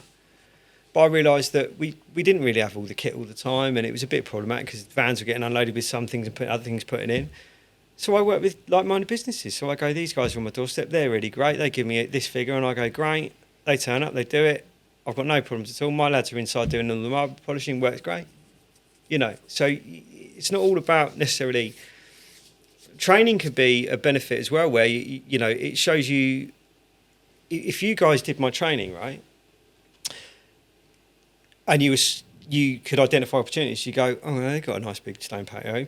Paul could do that, and now I can explain what's wrong with it because of this training course, right? So now I can recommend Paul, and we can have an agreed rate for any customer that comes to you. We can do it for X. Do you see what I mean? Mm-hmm. Or you can do it in-house. You know, so there are lots of ways of diversifying your business model successfully, but in an industry that is still engulfed as the cleaning industry. Look how many variables there are in the cleaning industry. You know, albeit a specialist, there is so many offshoots to do, and I think so many people build successful companies doing one thing, and they rely on that. And as things progress, because people will go, these guys earn loads of money, I need a bit of that. I'm training people to do my job, which is kind of nuts, isn't it? Yeah? But it creates a good network of people. It creates people earning at the right value, you know.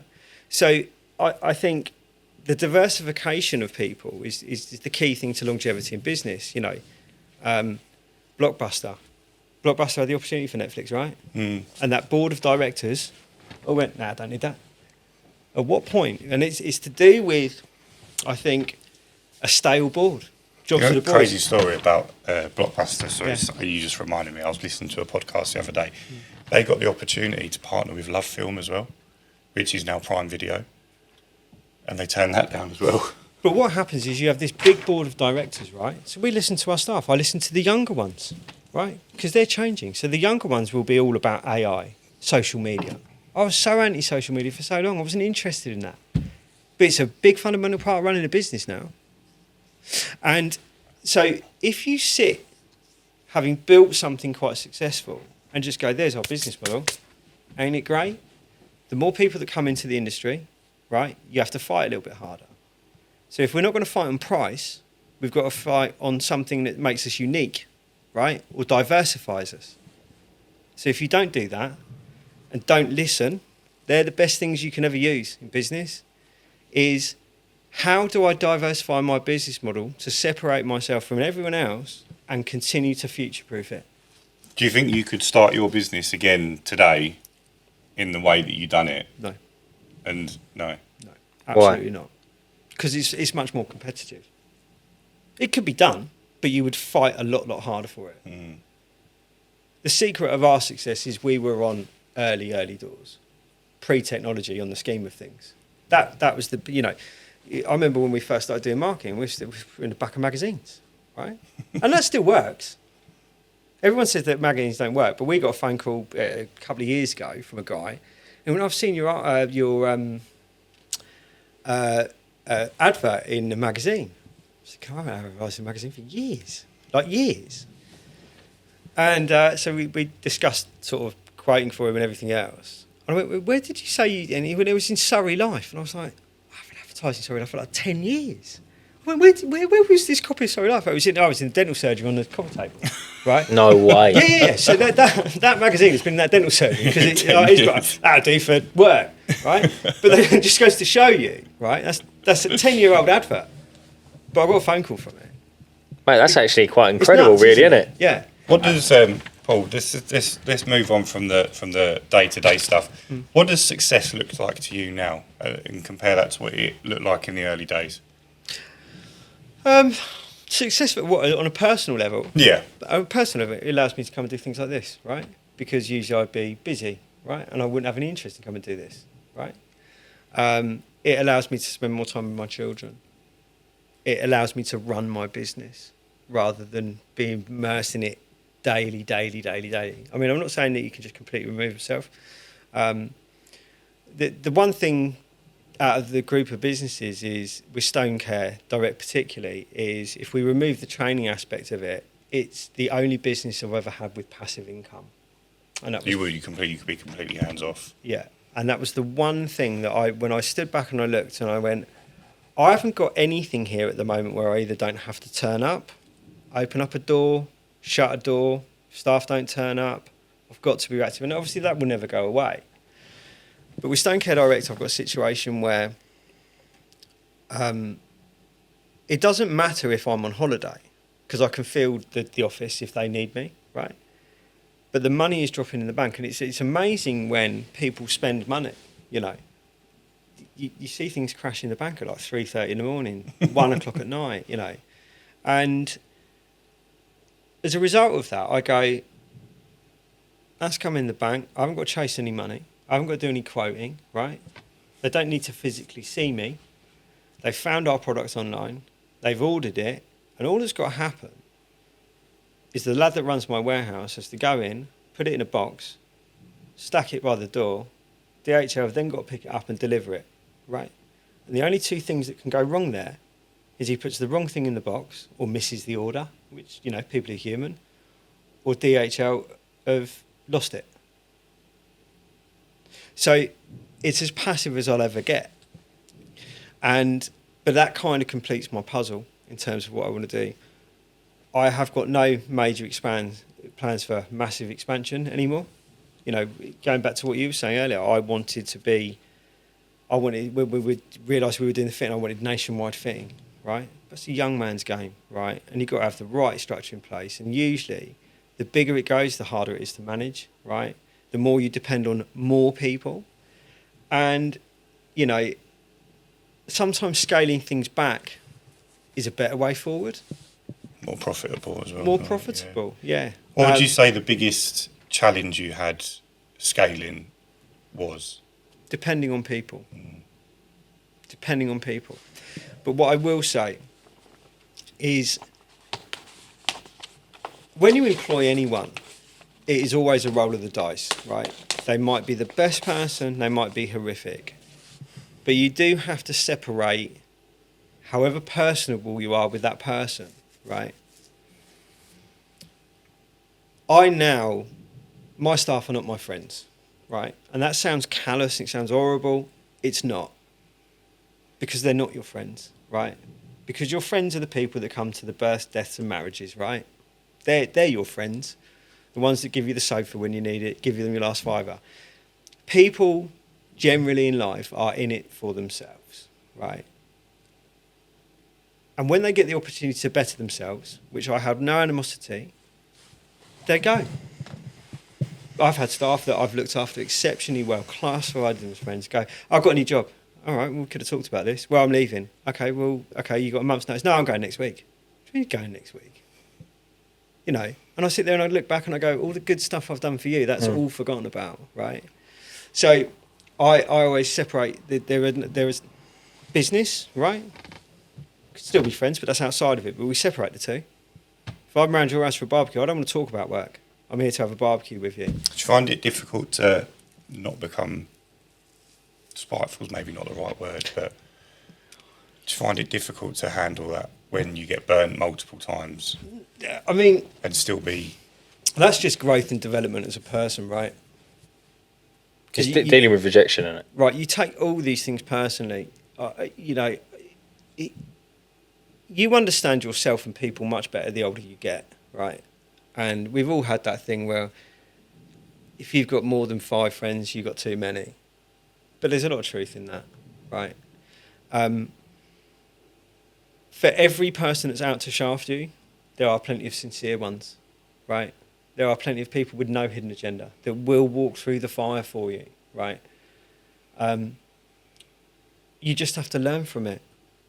But I've never changed the way I am as a person. I've always believed in person. I've always given the opportunity. But what I do now is if they are not the right fit, we will pull them on the situation. If they're not pulling their weight, we will pull them on it. We won't let it fester, right? So as great as you are, and you really need the job, you're down in your luck, you've got no money, sadly that's a you problem, right? But if you don't fit in my business and you are costing my business, I can't hold on you because you know your skin, and and it's really sad you have to look at it like that, because it makes it sound like I have no empathy, and I have a huge amount of empathy. But you have to be a little bit ruthless sometimes, because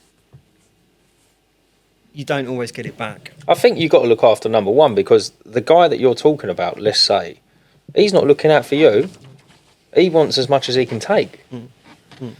I feel and there are people in business that are so cutthroat, so ruthless. And I never want to be that guy. I never want to be the guy where a member of your staff feels that they can't walk in that office and see you, albeit personal or relatable to their job, right? Because if you've got a problem at home, I want to hear about it, right? If I can help with that, I'll do it. If I can make your hours flexible, if I can, if you need a sub, if there's something that I can help you with, I'm more than willing to do that. But communication is a wonderful thing. And I worked for some people years ago, and one thing that I noticed was, one of my bosses was, when you went to his office, you feared. You're like, well, what?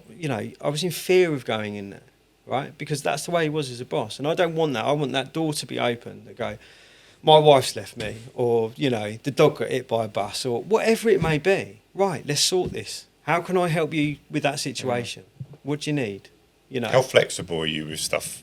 Like, just hypothetically, the dog gets hit by a bus. Yeah. Prefer animals to people. You're saying... Absolutely, have the day off. Have the day off, but it's like, I'll see you in the morning. Yeah. Or... I just ask for as much as you can give me, right? Your dad's death versus your dog's death are two very different animals. Not animals, wrong way to say, no pun intended, right? I'd like to think that however much you love the dog, right, you can come to work tomorrow or the day after. And as long as we've got a clear cut, I can factor it and it doesn't matter, right? So you have to be flexible with these things. And I think that kind of thing does get remembered to a point. But what I also do is I'm very honest with our customers. And I go, Tom's not going to be with you today. His dog got hit by a bus yesterday, and the kids are all upset and blah blah blah. But we're going to be a day late, right? And some people don't ever want to understand that. Most people understand that it's not what they wanted to hear. But kicking off doesn't change it. No. He's still not going to come. And I have realised, we had a situation not that long ago where this guy went, and we looked at the job and he went, he agreed the price and everything. I need it done by then. I went, it can't happen. It must be able to happen. And years ago, I'd have shuffled, put myself under loads of pressure, put the lads under loads of pressure. They'd drop the ball on other jobs because we're squeezing stuff in. And I've learned that pull the handbrake up. No, it can't be done. It can't be done. And this guy was so insistent, and a wealthy guy, so they're used to kind of dictating their term. People doing what they ask. So I went, okay, look, we're getting there. I went, no problem, we'll see you next Monday then.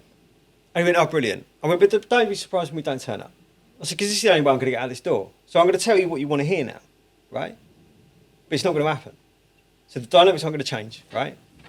And he was like, but I went, look, I can either tell you what you want to hear so I can go, but I'm managing you.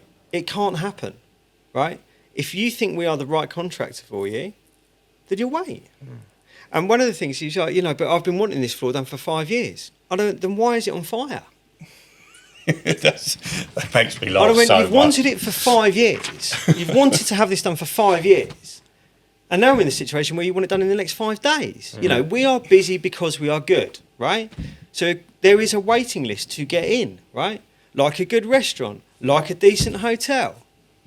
Don't be surprised that you can't get a room at the Savoy overnight, right? There's a waiting list, right? So if you think we're the right place and you're confident we're going to give you the experience you're going to want, you're going to have to wait.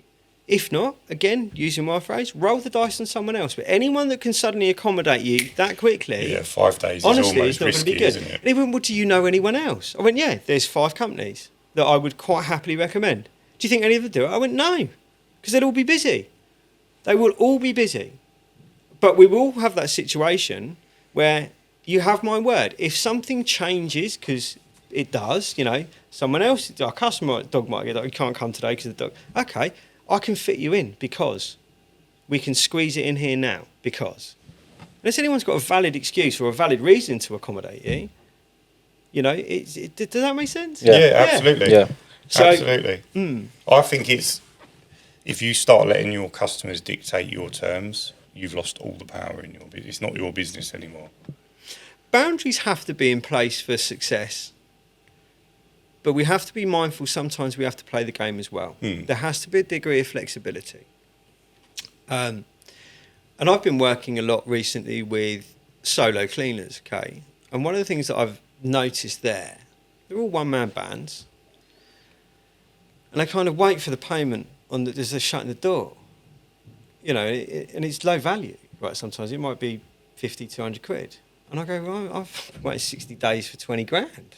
Right? And that's just one, let alone all the other ones. But I understand that, that company has spent a lot of money with it and they're good for it. They've just got a cash flow issue at the moment. But there comes a point where you have to stand firm. But you do need to be a little bit flexible. As long as you've built relationship, if it's a brand new customer, then I'm on their case, right? But if someone that's traded with me for 10 years, I'm not going to go give them a hard time and go, you're 3 days over, right? We all know in the commercial world, if you put in 30-day terms, we all know realistically that's between 45 and 60 days for most people. It's whenever they want to pay it, really. Oh, it didn't come in, or resend the invoice. We all know that's a stalling tactic. We've probably all done it ourselves at some point. And conversely as well, even low-value jobs. If I look at an email while I'm, let's say I leave here today and I look at an email and then jump in my van and drive home, because I've looked at that email, and this is where technology sometimes works against us, right? It's gone off my agenda and I've got 10 more in front. I've forgotten about that. And that's why I didn't pay your bill. And I go, sorry, it's gone to the bottom. I forget. It's not because I didn't want to pay you on time. But unless Just missed it, yeah. Yeah. And I think these are the things that a lot of people don't realise, the complications sometimes running a business is, or people paying you is, people get ill. A variable happens in their day, right? Most people, I've been stiffed in business twice. But that's why the guy at the door takes the payment. Yeah. Like, I'm behind the guy on the door 1,000,000%. Yeah. Because the minute that door shuts, you are in row Z and you're gone. And it's just like, I'll care about everything else other than that. And we're very different on that because I'm the same as you. I'll just go, I'll send you the invoice. But I think that's I'll why... drive away. What's interesting about saying that, me and my business partner, we are yin and yang, right? We balance each other very, very well. So Jim has got absolutely zero risk-taking ability in him. He is the most dependable, everything in order, pragmatic, right? There's an opportunity there, right? And what he'll do is go, yeah, but we haven't thought about this. And I go, no, you're very right, we haven't thought about that. So he just pulls that brake up a little bit, enough to get me time to go, yeah, actually damage limitation. There's the risk, right, which I hadn't fully thought about. But that's why it blends well. Because if you've got someone that's just literally fly by the... Or if both of you are the same, it doesn't work. You need to, I think with partnerships to work, you have to have competing positives. Yeah, absolutely. If you've got exactly the same thing, it will go wrong. Either through conflict, right? Yeah. Or you're both going, let's open another shop, let's open another shop, let's open another shop. Yeah. And the first 3 shops aren't working, but you've now got 10. Yeah. And you see that with lots of people. Everyone has this idea of expansion being the best thing for their business, and it isn't always the best thing to do. Staff, staff are great if you can manage them, if you get the right ones. You can build from it. I think we see a lot of it in our industry. That people take on staff member, they're not necessarily paying them very well, so they're not very reliable, or they go elsewhere, and then they tell everyone that getting staff's the worst thing ever. But you've just not managed them properly. You've found the wrong person who you've then not managed properly, Yeah. and you've had a bad experience. I think a lot of people aren't always accountable for their part of it. Right? Yeah, it's your job to manage the It's staff, your right? job to decide whether that person fits, there is scope with them, or they're not a good fit for your business. And if they're not a good business, going back to what I said earlier, then you have to remove them, however much you like them as a person. And one of the things that I will never do again is, and I've done this over the years, is employed friends. I will never, ever, ever employ a family member or a friend. Why? Why? Because it all ends in tears. Have you been burnt before? Yeah. Go on. I've had situations where I've had friends and they come on board and it's great, but then they go, oh, you don't mind if I go home at 3 today? Okay, yeah, no, you're all right. Yeah, go home at 3. And then 3 becomes the norm. And then it becomes 2. And I'm going to be in late because I've got to do this. And you've let it go. Because it's the friend relationship where you've let it go. It's costing you money. Yeah. And so, and then you can't separate it, or you keep on swallowing it up and you resent it until something, actually, it's like Buckaroo, that final thing goes on, you go, and it's a huge ding-dong. And you fall out. And you fall out. And then he says bad things about you, and you say bad things about him, and, you know, there's no gain from it. Whereas if you were someone that's come to me for a job and I've employed you as a boss, that's the hierarchy, that's the structure, that's why ex-services people work, because the army works fundamentally, right, because it's a tiered system. The police force, tiered system. Firemen, tiered system, right? I don't know what the things are, but chief so-and-so, right? If you're an on the beat Bobby, you know the buck stops with that bloke and he tells you what you do and you have to do it. That's how that system works. But these guys have also got a huge amount of respect. Interesting, one of the guys that does a lot of subcontracting tiling for us, he has just started working, I can't remember in what capacity, but with the army. So with veterans coming out of the thing, and, you know, some of these guys are young, really. They're 30. Yeah. You know. They leave early, didn't they? And he's teaching them how to tile, you know. But these guys, he said, they're great, you know. He said, you get there, and you know, they'll all be there early. They'll all be there before I am. And I have to go and set up my training room. He said, but they won't watch you set up the training room. They'll all group together and get all the stuff out, and they'll all carry it in because they're efficient, right? There's the difference, because they're all in it as a team. And they understand if they can help this guy get it all in, they can get in and do what they're there to do, right? And it's kind of how that works. But I think a lot of the time now, especially with younger generations, and I don't want to sound like, you know, prehistoric here, but after, I'm Generation X, after that you've got millennial, and it's a handful, a certain chunk of the millennial, it gets a little bit entitled. And it's not my job. That's not my job, that's his job. Yeah, it's not my job to unblock the company toilet, but if it needs unblocking, I'll stick my hand down it. I'm not precious, right? You lead by example. But everyone has got not my job mentality now. Or they not everyone, it's just not getting fair, worse as well, but right? it's harder to find people that, you know, I remember when I was, you know, not really working, and my dad went, you can go to work with my mate Steve, who's a plumber, and he'll be picking you up at 6:30 in the morning, so I want you out there at 6:15 ready. Don't you be late. And if he says jump, you say how high, right? You know, and you work for him. And if I hear anything different, you know, this was different back when I was a kid, but you've got clout, right? If you give him any mouth, you'd have him to deal with. And I've told him he can clip you around here, and when you come home, you wouldn't want to go home after if you'd stepped out of line at work because you knew we were getting it both barrels at home. And I'm not saying that that's the right way to do things, but I'm saying the change in people's willingness or their effort in their jobs has changed. How many times do you go somewhere and you go, no one's interested, no one's looking at making this more efficient? I went to a car show, right? It wasn't busy.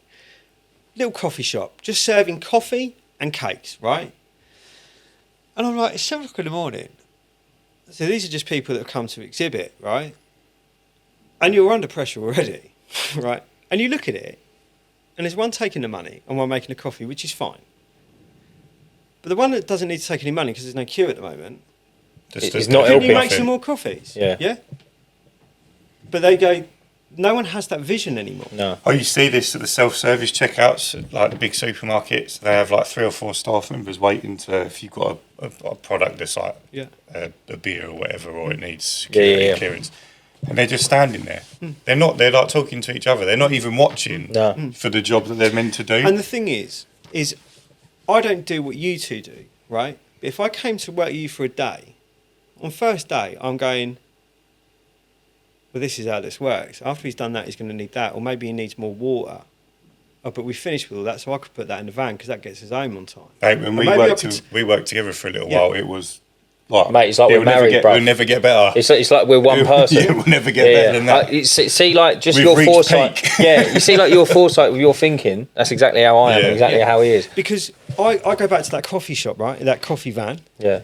and I'm sat there going, if I was in there, the thing that would be going in my head, we're under pressure here, right? How do we clear this queue? Yeah. How do we get that queue down? Because it's only going to keep getting longer, right? And as that queue gets longer, people get more disgruntled. Yeah.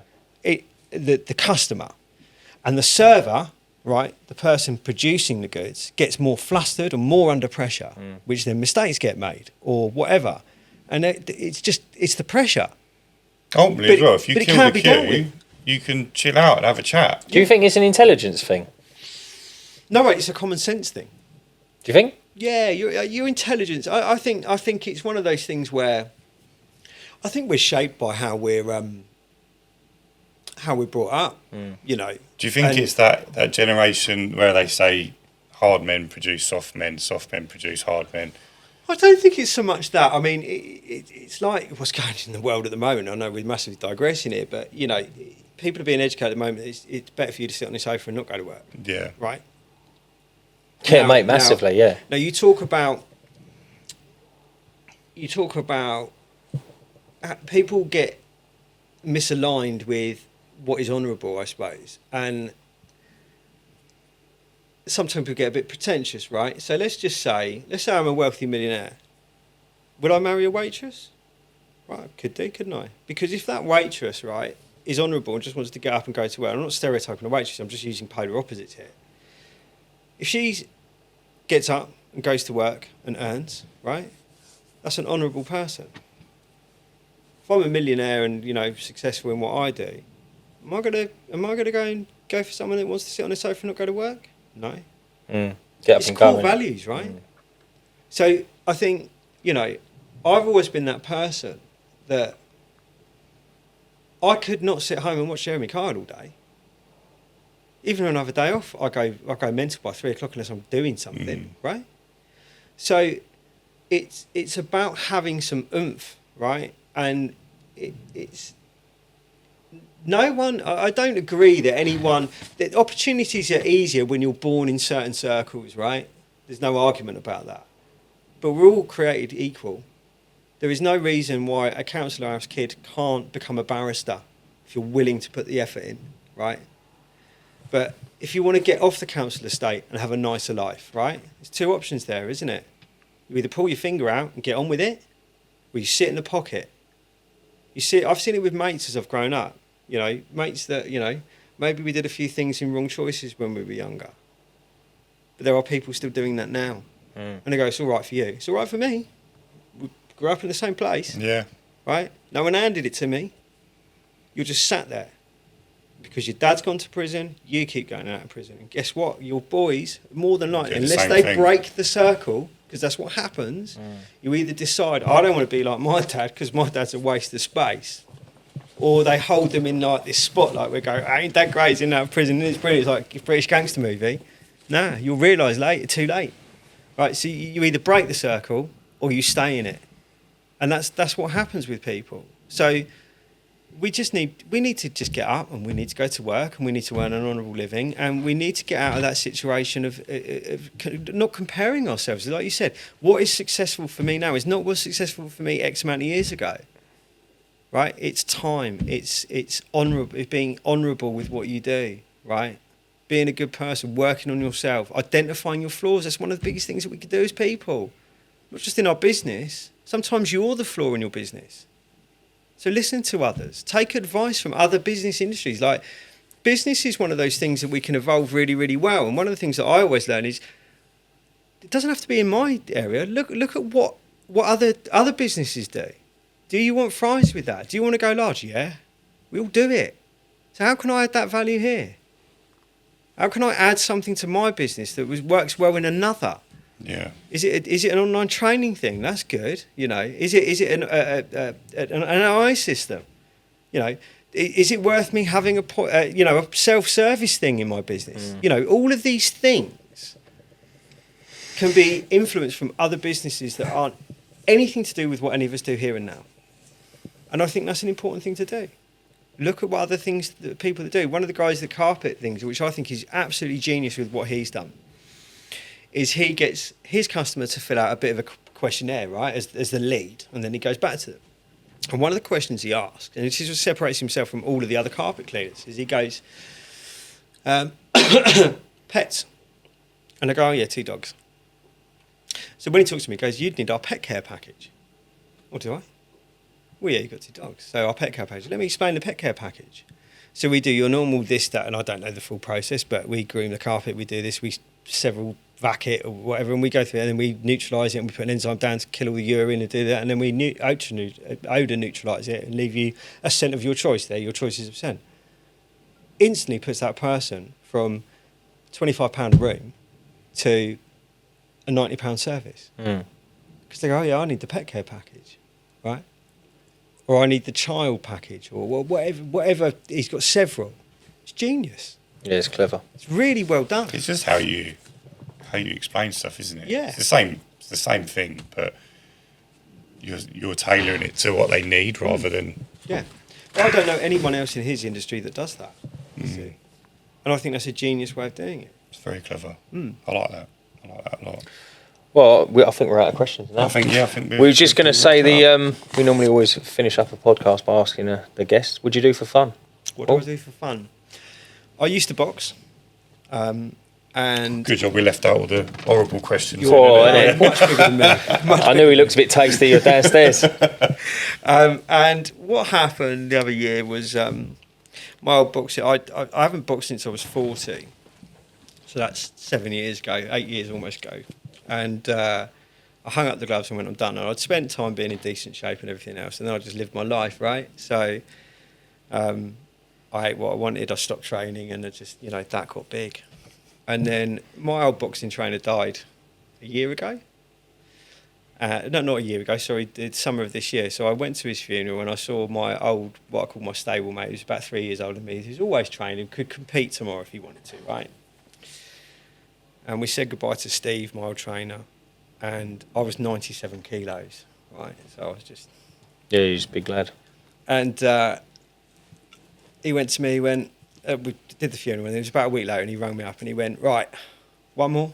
I went, no. I said, I stopped at 40. You convinced me to do one when I was 42, when I was out of shape, and I went, that was a hard job, and he was 25, and I was too big, and he was a bigger lad than me, really. Do you know what I mean? I was big because I was fat. So, and I went, and I was lucky enough to get that as we won, so I said, I'm done. And then he went, for Steve. And I went, I know what you've done, and I really don't like it. Because you know what my answer is going to be, right? I went, but I'm 97 kilos. I went, all right. And I think it was August. It was August. And he went, November. I went, I can't shift. I boxed at 68 or 72. I went, how on earth am I going to get from 97 to that in that time? I went, I can't do it. And he went, what about February? I went, I reckon I can be ready for Feb. So I've been back at it in the old school mentality before all the nutrients and things. Steve used to train me this way, and he used to go, the diet was, if you can catch it and kill it, you can eat it. If you can pull it off a tree, you can eat it. If you can pull it out of the ground, you can eat it. Drinks, which is black water with a splash of dairy, right? And water. Black water? Black coffee. Black coffee, and a splash of milk. Right, yeah. Right? And water, right? And if you stick to that and you do your training, you'll make weight. It wasn't have 2 scoops of creatine and 5 protein scoops and BCAAs and all these different. It's old school, and I was 77 kilos I think this morning. So you doing all the wear a bin bag, go for a run? Well, that's what I used to do. Yeah. I mean, back in the day, if you weren't right on the scales, it was stick a bin bag on, go for a run, and then stand in the sauna for 10 minutes. And if you still, and then literally hold you up, and then if it wasn't again, you'd have to go for another run or sit in the sauna for another 10 minutes, and you made it. Right? It's not quite that hardcore these days, but professionally, obviously. But yeah, it's changed. So yeah, fun boxing. So you fighting next month then? Yeah. And who have you got? I don't know yet. You don't know, no? I don't know. I think. Where are you fighting? No, Swindon. Yeah. Of all places. Mate, can we watch the tickets? Yeah, you can go and watch an old man come unstuck.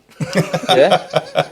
Right, before we see it out, Paul, just anyone who's interested in potentially getting into stone restoration, Yeah. or they want some tiles, Yeah. let them know where they can go, Absolutely. how they can get in touch. Yeah. So we've got 2 businesses, predominantly Tile Boutique, which is based in Farnham in Surrey.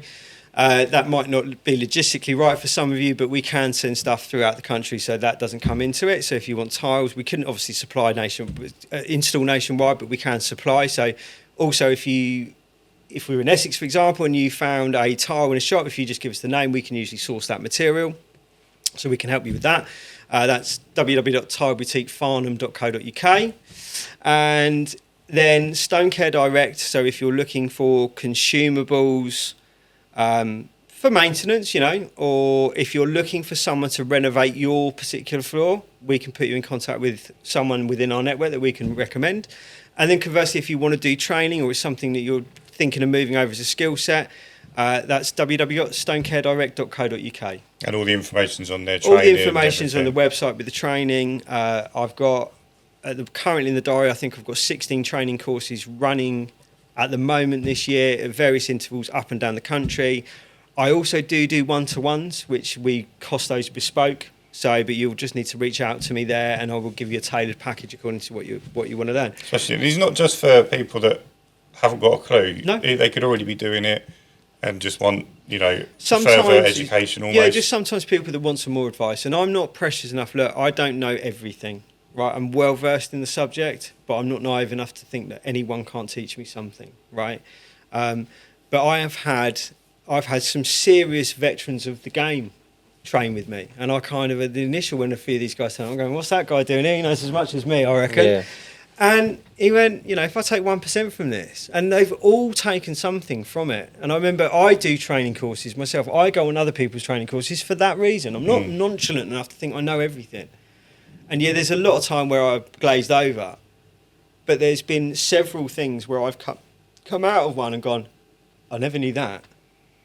So sharing, I'm passionate about education. Sharing it, there's never a hidden agenda when I turn up on someone else's training course. It's just checking that I'm factually correct, and then if I can do business with them as well. So yeah, anyone is welcome. You can reach out to me through direct messages in Facebook and all those things. We've got social media channels obviously to follow. But my phone is always there for a listen or whatever we can do for someone. Perfect. There you go. Absolutely. All right. Thank you so much for watching this episode, guys. I've been Ryan. I've been Dan. And remember, Stay cleaning. Mate, Paul, that was fucking incredible. Is that right? That was so good.